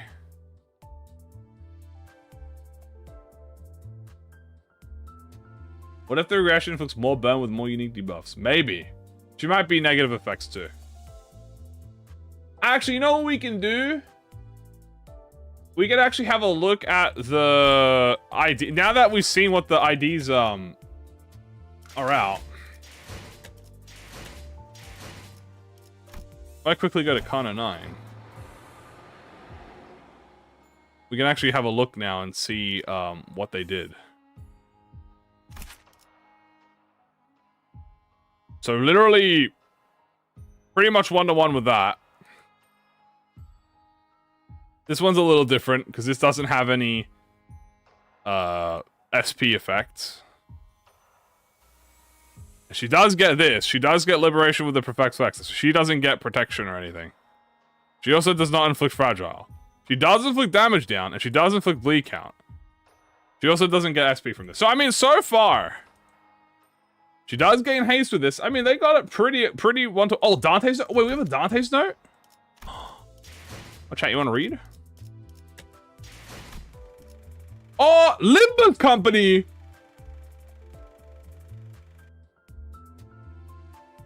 Woo! Dante no time. Okay, everyone, sit down. Hey, sit down. We're reading Dante's notes. Don't move. Don't leave your seat. Don't close the fucking tab. Limbus company. All right, let's have read Dante's notes, shall we? Bing bang bomb. What is this? Ah. Okay. We have, the golden bows. Oh, we got a record on the golden bows? Oh, shit. Oh, damn, it was a fat one. So maybe we would play it, and he said he might do it. Whoa, it's the name of the game. Alright, record number 4, the golden bow. In that mansion, Faust told me to simply do as you will, as one seeks the stars in the night sky. I still don't fully understand the whats and hows, but by resonating with the golden bow, I've gained access to several unusual abilities. I could slow down time, support the sinners when they use ego, and suppress the strength of our enemies. And now I can even summon the sinners' identities from afar. Faust insists that it's not a summoning magic, though. Hohenheim says the golden bows we've gathered are being grafted together into a single sapling. A single bow alone can exercise immense power. What would happen if they all combined? And what exactly do the higher-ups plan to do with it? Dude. No era. Quite funny how he doesn't. No, yeah, he doesn't mention era, does he? He doesn't mention era. I guess he's just rambling. Faust, it's totally not magic, Dante.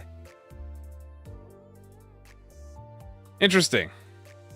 Okay, cool record. What's the other record? The Nest. The Wing. The Smoke War. Another Smoke War?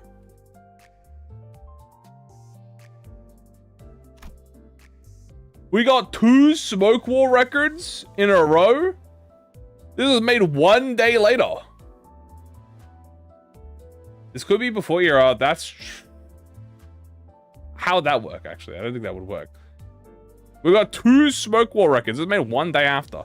According to Sinclair from the future, or perhaps according to one of the Sinclair future possibilities, another war seems to have broken out where he came from. The Second Smoke War. If such a future ever becomes reality, what would it mean for all of us? Are they going to be a replacement? No, it's an entirely new thing that they have added to hard mode specifically.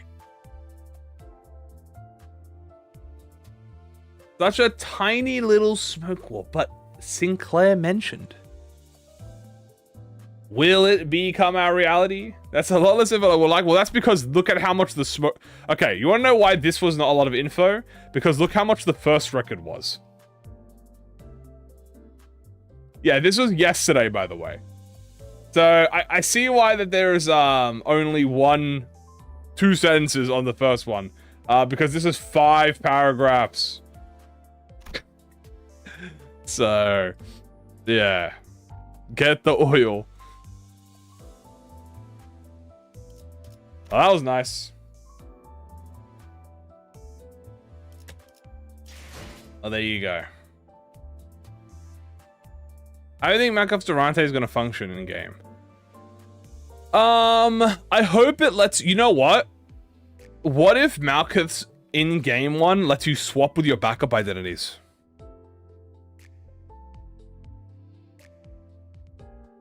What if the combat has Zenke without Lunar Memory? Oh, you can do it without Lunar Memory. Hold on. I think the Malkuth power should be you could swap out with your backup identities. I think that would be cool.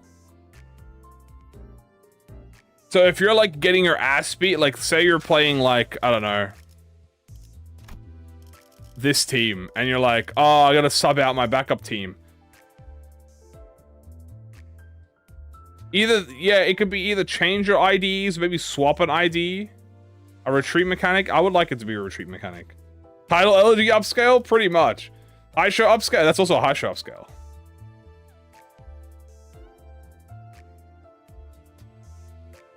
Gets you support IDs, maybe it lets you field more identities. It could even let you field more. Like, what if we never get 12 identities? But what if we can Malkuth to get like, I don't know, that would be incredibly balanced broken. Even getting 1 more ID on the field could instantly thing.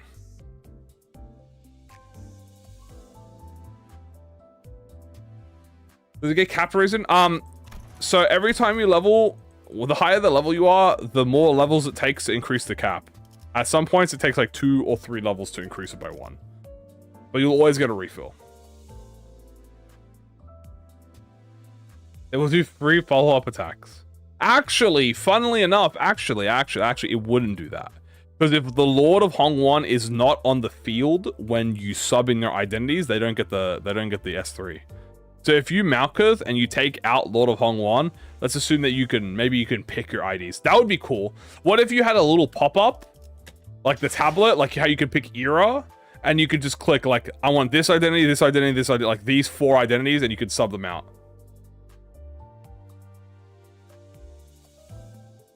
8 would check the meta. I really want 8. I really want 8. Oh yeah, I should check Callisto, my bad. So we know what Albina has. Albina is pretty accurate. Callisto's is based on, I guess it's more similarly based on this one, which is potency, but he doesn't have fragile protection. He gains defense level up and defense level down. He does have the melody, which is a 4 coin. It does do kind of the same thing, but a bit different. He does have the exclusive assist clashable guard, but this doesn't inflict any negative effects, and it's just a bleed infliction. Then he has closing time, which obviously inflicts the Corpus Theater, but in his one, it is a 5 coin.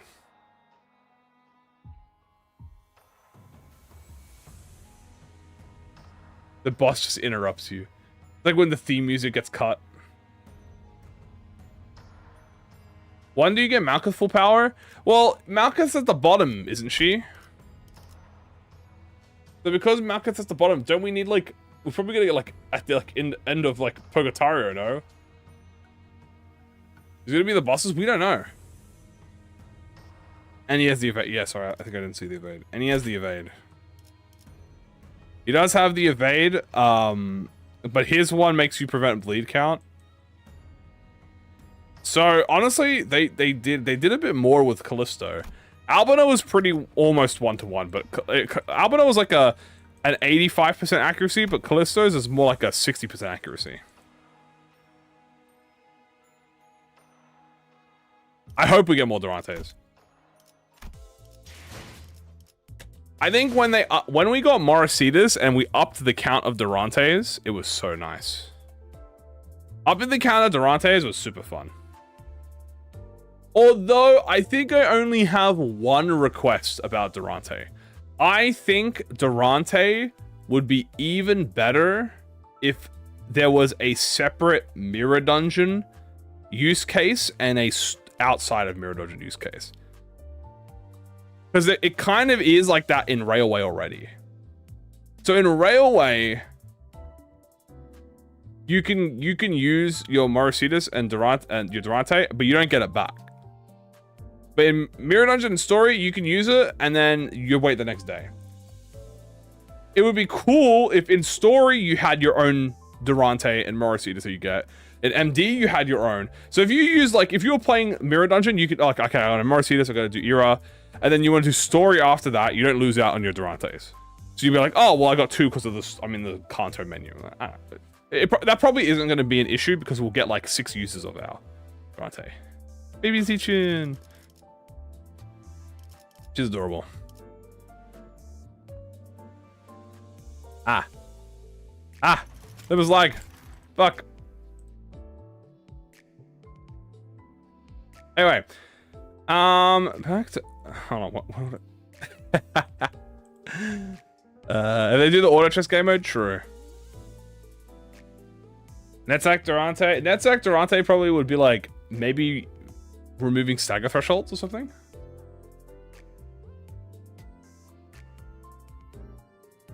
I can see something like that. You know what? I know what we can do. I want to theorize on what we could get in these theme packs. Is there any special enemies that are shown before dungeons because we can't see inside the dungeons? Can we see? We see the hooligans. No, we don't get to see. We don't get to see the wolf and panther and lion. We get to see anyone unique in Kano 1. I mean, the head hooligan. That's pretty unique. God. Jesus. Going back to the old days, huh? Damn. Brings back memories, boys. Brings back memories. Yuri! There he is. Head hooligan. Damn, bro. Imagine you play Limbus Company, you're like, dude, this guy hits like a fucking brick, bro. We see them and it just doesn't show, yeah. Maybe Animal Trio could be a thing, potentially. I think you can fight Head Hooligan in the Mirror Dungeon. I'm pretty sure he's only in 1 pack, by the way. Here he's there. Scruffy veterans. Do we even find scruffy veterans? I don't remember. A head hooligan pack. God. How tiny everything is. Is there anything unique in... I'm just gonna look through all the corners to see if there's anything more unique that we get before the... Big Scary Bear. That's the one I know off by heart.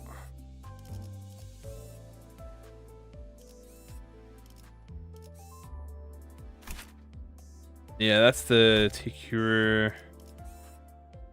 That's them.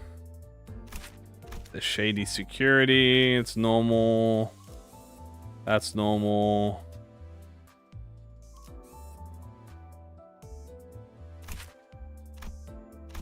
Do we see this guy ever? I think I don't see this guy.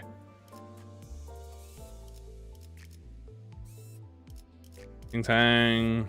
Ting tang. All normal. Money! I forgot money falls from the sky in this fucking thing.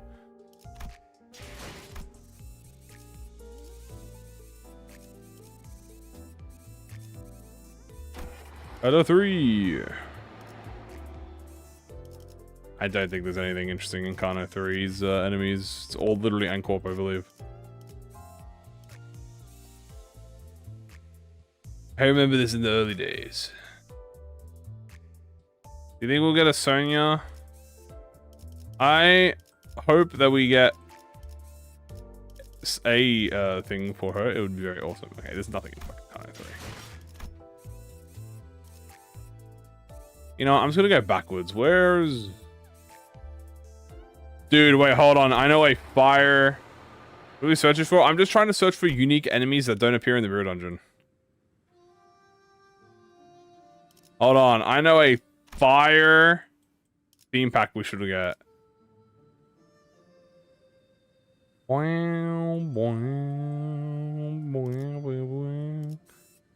Give us a whole floor of training dummies. That would be fire.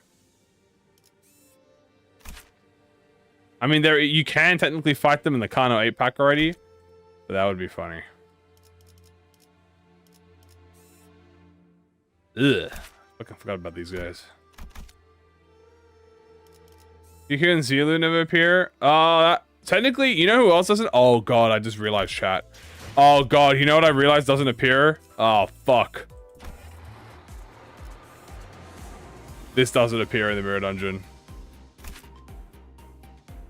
Oh god, we could get Zilu. We don't fight Night Drifter? Yeah, we fight Night Drifter. He's one of the bosses.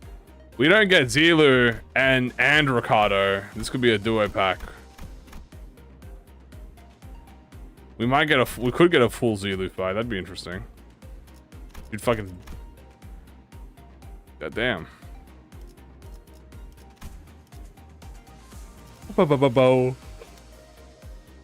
Is Spicy Bongi MD? Actually, no.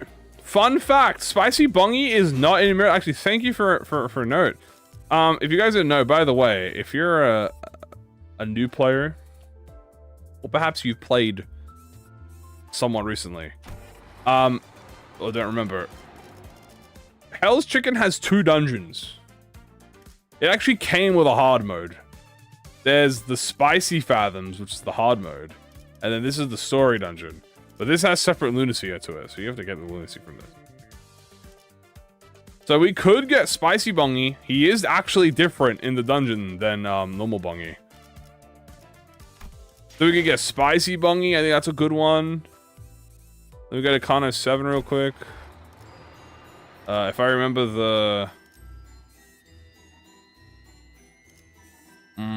were they before or after? I think it was before Dolshania, right?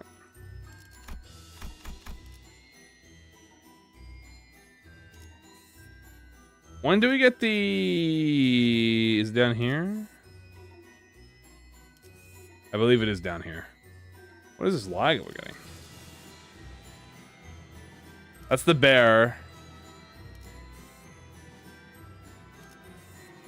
Then you get the normal blood fiends. Heaven's Chicken. Yeah, I wonder how many people clear. Yeah, what did they clear the stage with? Damn. Ah, damn. I think it's this one. There's also a Bari fight we get, by the way. Well, not a Bari fight, but there's the moon fight, the blue moon fight, or whatever it's called. Hold on, I want to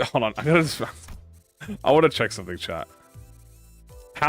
When's the earliest boss fight that you get that's not in a dungeon? Guido. Hold on, do we fight Guido outside the dungeon? I don't remember. I don't think so. No, we do fight Guido outside the dungeon. Here we go. What do they use? What? What motherfucker? Who the fuck had dude, oh my god, this lineup. Holy shit. This person has all base IDs except for Hornet Assault.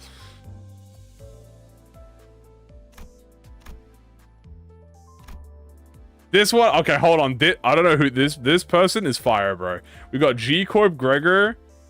We got She Dawn, Weepy Heath. Oh, dude, this is what I love about Limbus Company, bro. This is peak right here. A level 6. How the fuck are you level 60? Oh, because it's a support ID. This is a support ID. Yeah, these are support IDs because you can't have that level. You can grab, I guess you can grab IDs of level. It took 8 turns though, damn. I love this, by the way. This is my favorite. I want more of this in Limbus Company, where it's just a bunch of random shit you throw it fucking together, dude. Lantern Yi Sang, now that's a W pick, bro.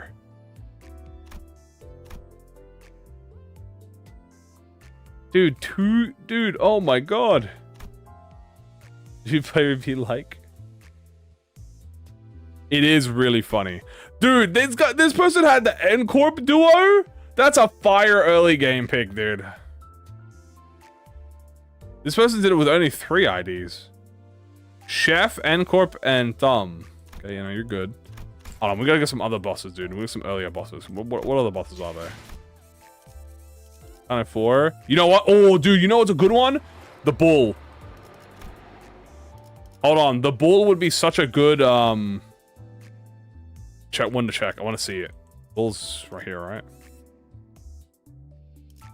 Dude, I remember when I fought the Bull for the first time. I was like, holy shit, this guy's strong. This guy's strong. These are your friends or everyone? I'm pretty sure this is everyone.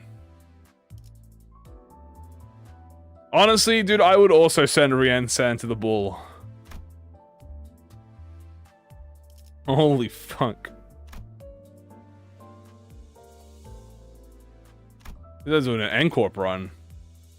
First real challenge.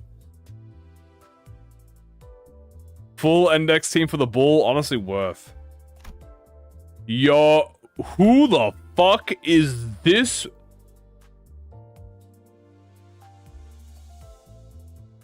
Okay, well, we just caught someone doing a fucking base ID only run. They have ego? We have a base center only run. Dude, someone's doing a base center run. They got Ishmael, Faust, Rodion. Quite interesting picks. No Hong Lu. No Mersault. What egos they got? Fluid Sack.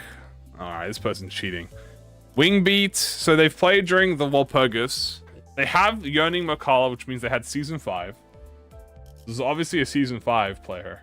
Or someone in Season 5.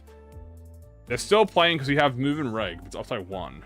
Solemn Lament. So they played back during Solemn Lament. I know what you are. Hold on. Wait, you make a valid point, but no Rodion though. I have an 18.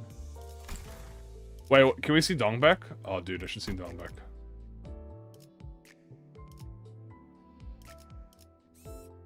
Alright, let's see this. Let's see who people pick. Jesus Christ, my people. Oh my god, she's 3 turns? Oh my god, the Lord of Hongwan Codion. This is a hate team. This is someone. Okay, this is. They're all level 60. Someone came back into this. They were pissed. This is not a first time clear. This is someone getting a run back. They were mad. They were upset.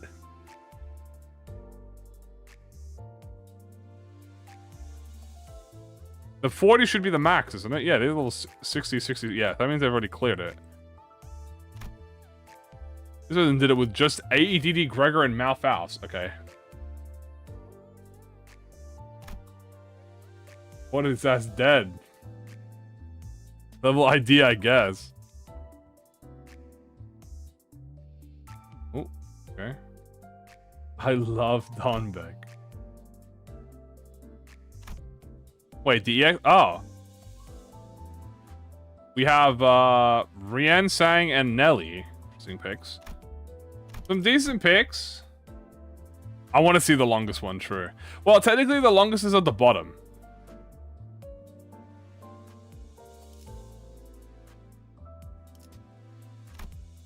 Interesting. Philip. I see a lot of Philip. Check Ricardo. Oh, I will. Check Ricardo. Let's have a look at Ricardo and see what Ricardo's going through. If A-Cheese is so effective at the level. I mean, true. Hello, big Boada. Yeah, fair enough, dude. Okay, this is just someone running it back on Ricardo for fun. They're all level 60. This one is also a run back. Actually, no, this is a proper EX clear. Level 40. That's a proper EX clear. This was just a solo Rian solo.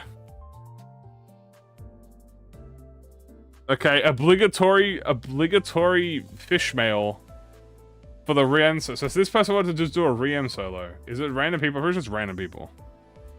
This was a Kira solo. Now that's a W pick right there. Zhong Rodion duo, but that's level 60, so they've already come. Actually, they already. Well, that could be a support ID actually.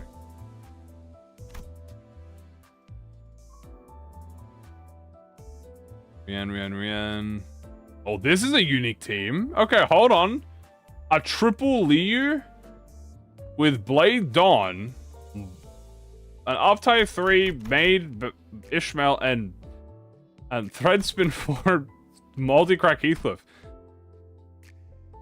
Hey! Okay, but they are level 60 actually. Hold on, they're level 55. Yeah, never mind. That means they beat Kano 7. Or Kano 6.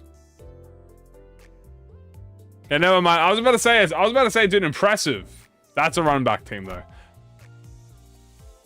What was it for Kano 5 was level 40, right? 40, 45? Yeah, it was 40, I believe was the max for Kano 5.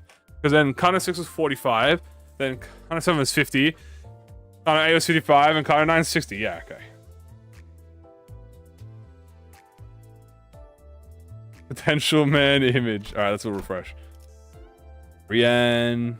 Zweishmel, that's fair. A lot of Riens here. I mean, I don't complain, people.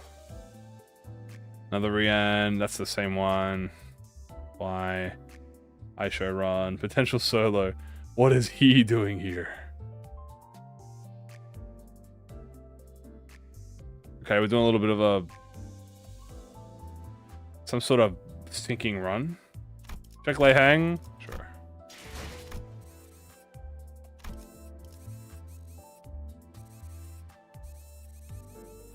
Lei Hang is probably going to be not that particularly different because... Actually, guys, wait, you know what I just realized?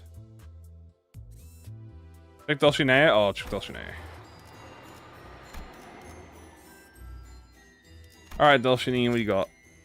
Yeah, fair enough. Papa Don, no, he's in a dungeon. You can't check the dungeon.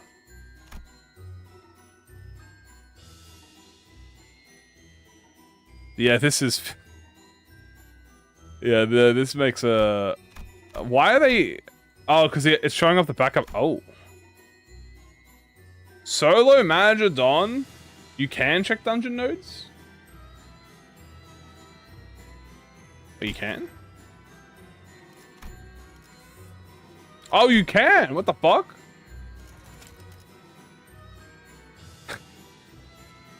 I didn't know that.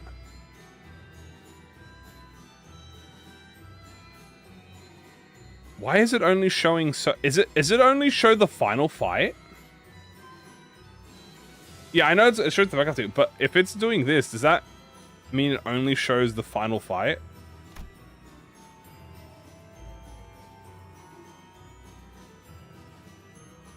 True. Dude, 34 turns? Dude, this person went through... Dude, what the fuck happened to this guy? I mean, they are underleveled.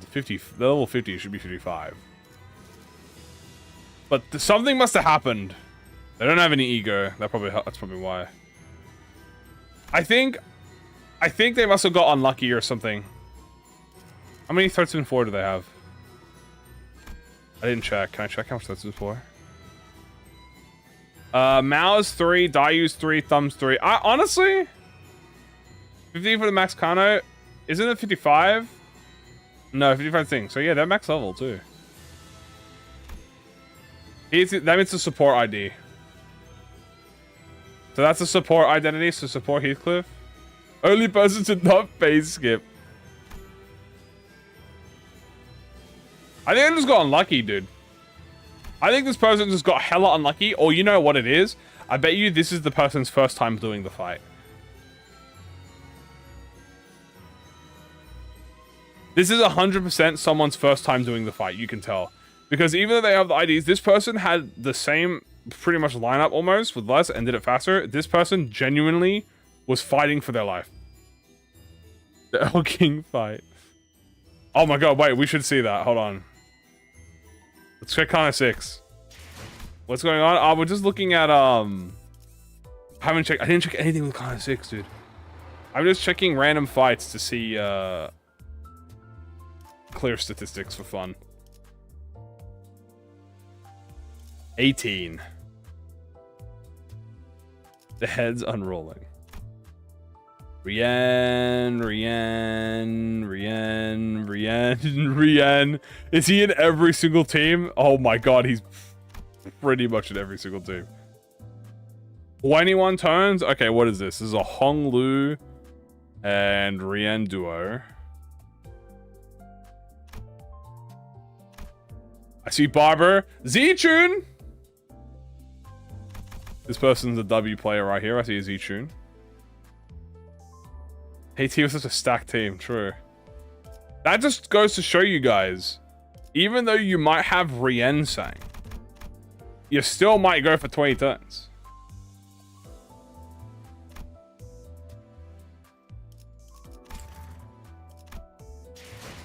Oh, why did I take me out? Check 9 Drifter? I can check 9 Drifter, sure. Rien Slop.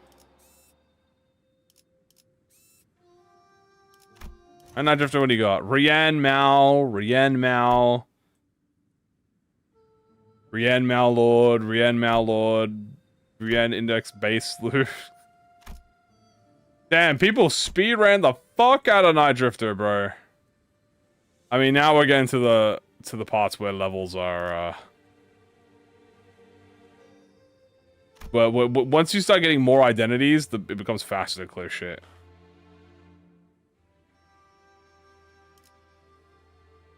I respect the high show run on this one. This was a high show run. W high show run. This was had a 12 fight. They were underleveled, that's why. Oh, yeah, dude, hold on. Yo, look at this fucking person, bro. Okay, this person was this guy was battling for their life. They had one level 60 Mao Faust. Everyone else was hyper underleveled.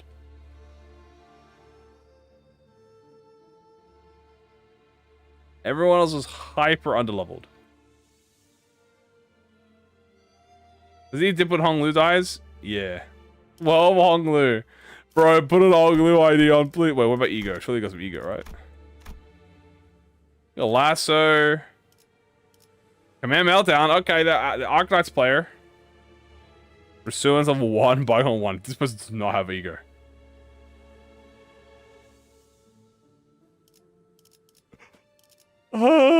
It might be. I'm not actually sure if that's a support Mao. It could just be. It could be theirs. Only thread spin 3? Level 60? Is she support? I can't really tell if she's support. Interesting. Not bad. I don't think anything's gonna beat that 30-turn dad fight. Oh, wait. Can we see the Kanto 6 wave fight? Here, I think it's... Can we see Impenetrable Path? We can. Level 20 turns for Impenetrable Path. Okay, that's valid. This is kind of 9. Oh, true. Holy shit, 29 turns. Okay, this person was fighting with their fucking life on the line. 1000%.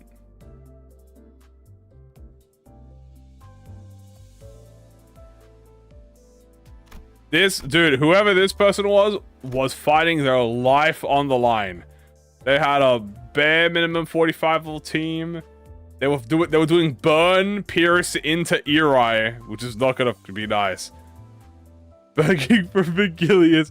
Vigilius. It's not even a bad lineup. It's literally not even a bad lineup. Although I think it's unironically, he got counterbuilt, but like unironically.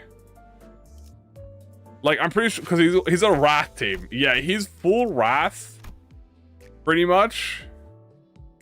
Well, at least with his main. Hold on, is that Hong Lu? Oh, that Hong Lu's not even upside 4.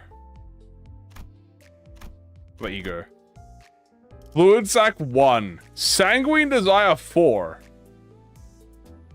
Body Sac 4?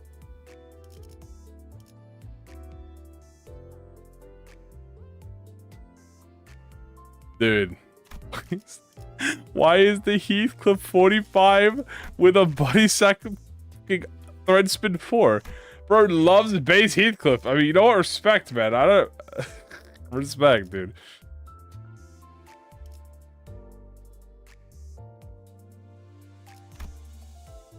Is there any other thing slower than 29? I might like Heathcliff. Honestly, dude, not a bad thing. It's respectable, bro. That's another... See, that... I love that team. Because that team is clearly also someone who is doing it for the first time. You can tell when someone's a team that's doing it for the first time. And you know what you can also tell? You can also tell when someone is told what to play. No disrespect to anyone who plays in any way, right? But you can look at a team clear and you can tell that they were told what to use or told what the best things to use are. And that's completely valid. Like, you can do that. But some people, you find these golden gooses, which are just pure experiences where they're just, fuck it, we ball with whatever we got. And they're the ones with the lowest curtain count, which is great because that's how you know it's the true experience. The base he's probably carried. Oh, it fucking hella carried. Project Layhang. Once you get to Kano 7, once you get to Kano 8, though, it's like the Layhang clears are probably going to be everyone testing the IDs.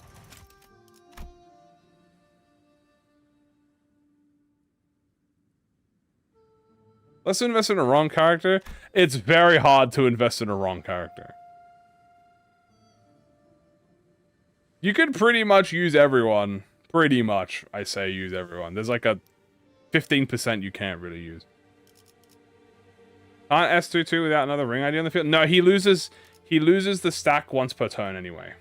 Once per turn he loses the stack, so it's fine.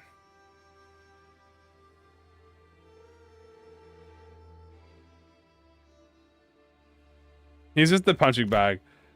I feel like you'll see the most funny stuff. Like, here's a Rien solo. Here's another Rien solo. Here's another Rien solo. Another Rien solo. I'm seeing a pattern here. You see Arno Faust in a Callisto fight.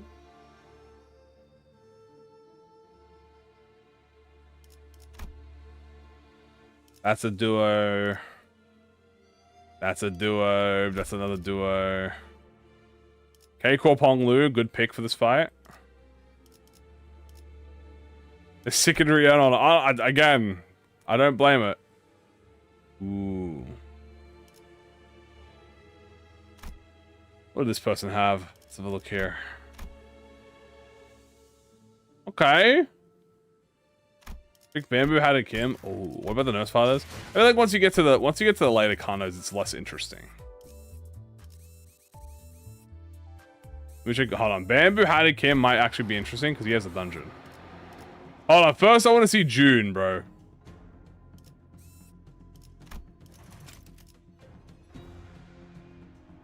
Yeah, fair enough. Everyone, story June is easy as fuck. Mirror Dungeon June is built different, bro.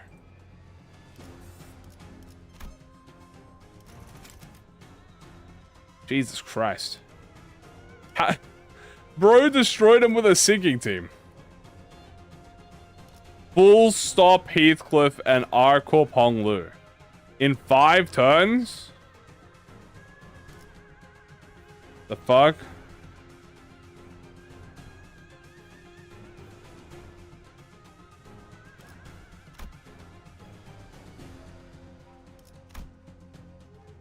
Oh, that is full stop duo. Sorry, the icon kind of looks like the R-Corp like laser thing. The Mind Whip. Yeah, sorry, I got confused. From like a squint, it looks like the R-Corp like Mind Whip, but it's not. Damn, people have some really fucking fast clears, bro. They lit him up. Alright, I think that's gonna be it for now. Alright, guys. We are gonna be calling it here for now because, well, we went through the kits. We talked about the IDs. We talked about the patch notes. Tomorrow. I think we're preparing for anniversary. April Fools will be soon, chat. We will be playing on April Fools. Tomorrow, we'll probably be doing something thematic tomorrow. Maybe we do the Facade run tomorrow. The final Facade run. Well, the meme Facade runs. Alright. Everyone, thank you so much for joining. Hope you all have a good one, guys. If you haven't checked the video out, you should. It's right after this video. What's the new MDF? Sorry, I joined late. Pretty much new gifts, new gimmicks, new theme pack stuff. Quality of life. A lot of goodness. A lot of goodness. Yeah, it's gonna be pretty good. Let me just check something here real quick. Somewhere around here. Oh.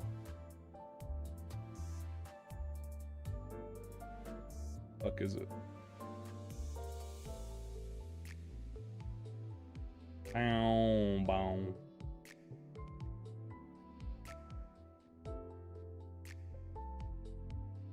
Nice. Not bad. Alright, chat. We're calling it here for now. I will put timestamps, chat, in the stream in case you ever want to come back and have a look at what we talked about. Y'all have a good one. Take care. I'll see you all tomorrow for more Limbus.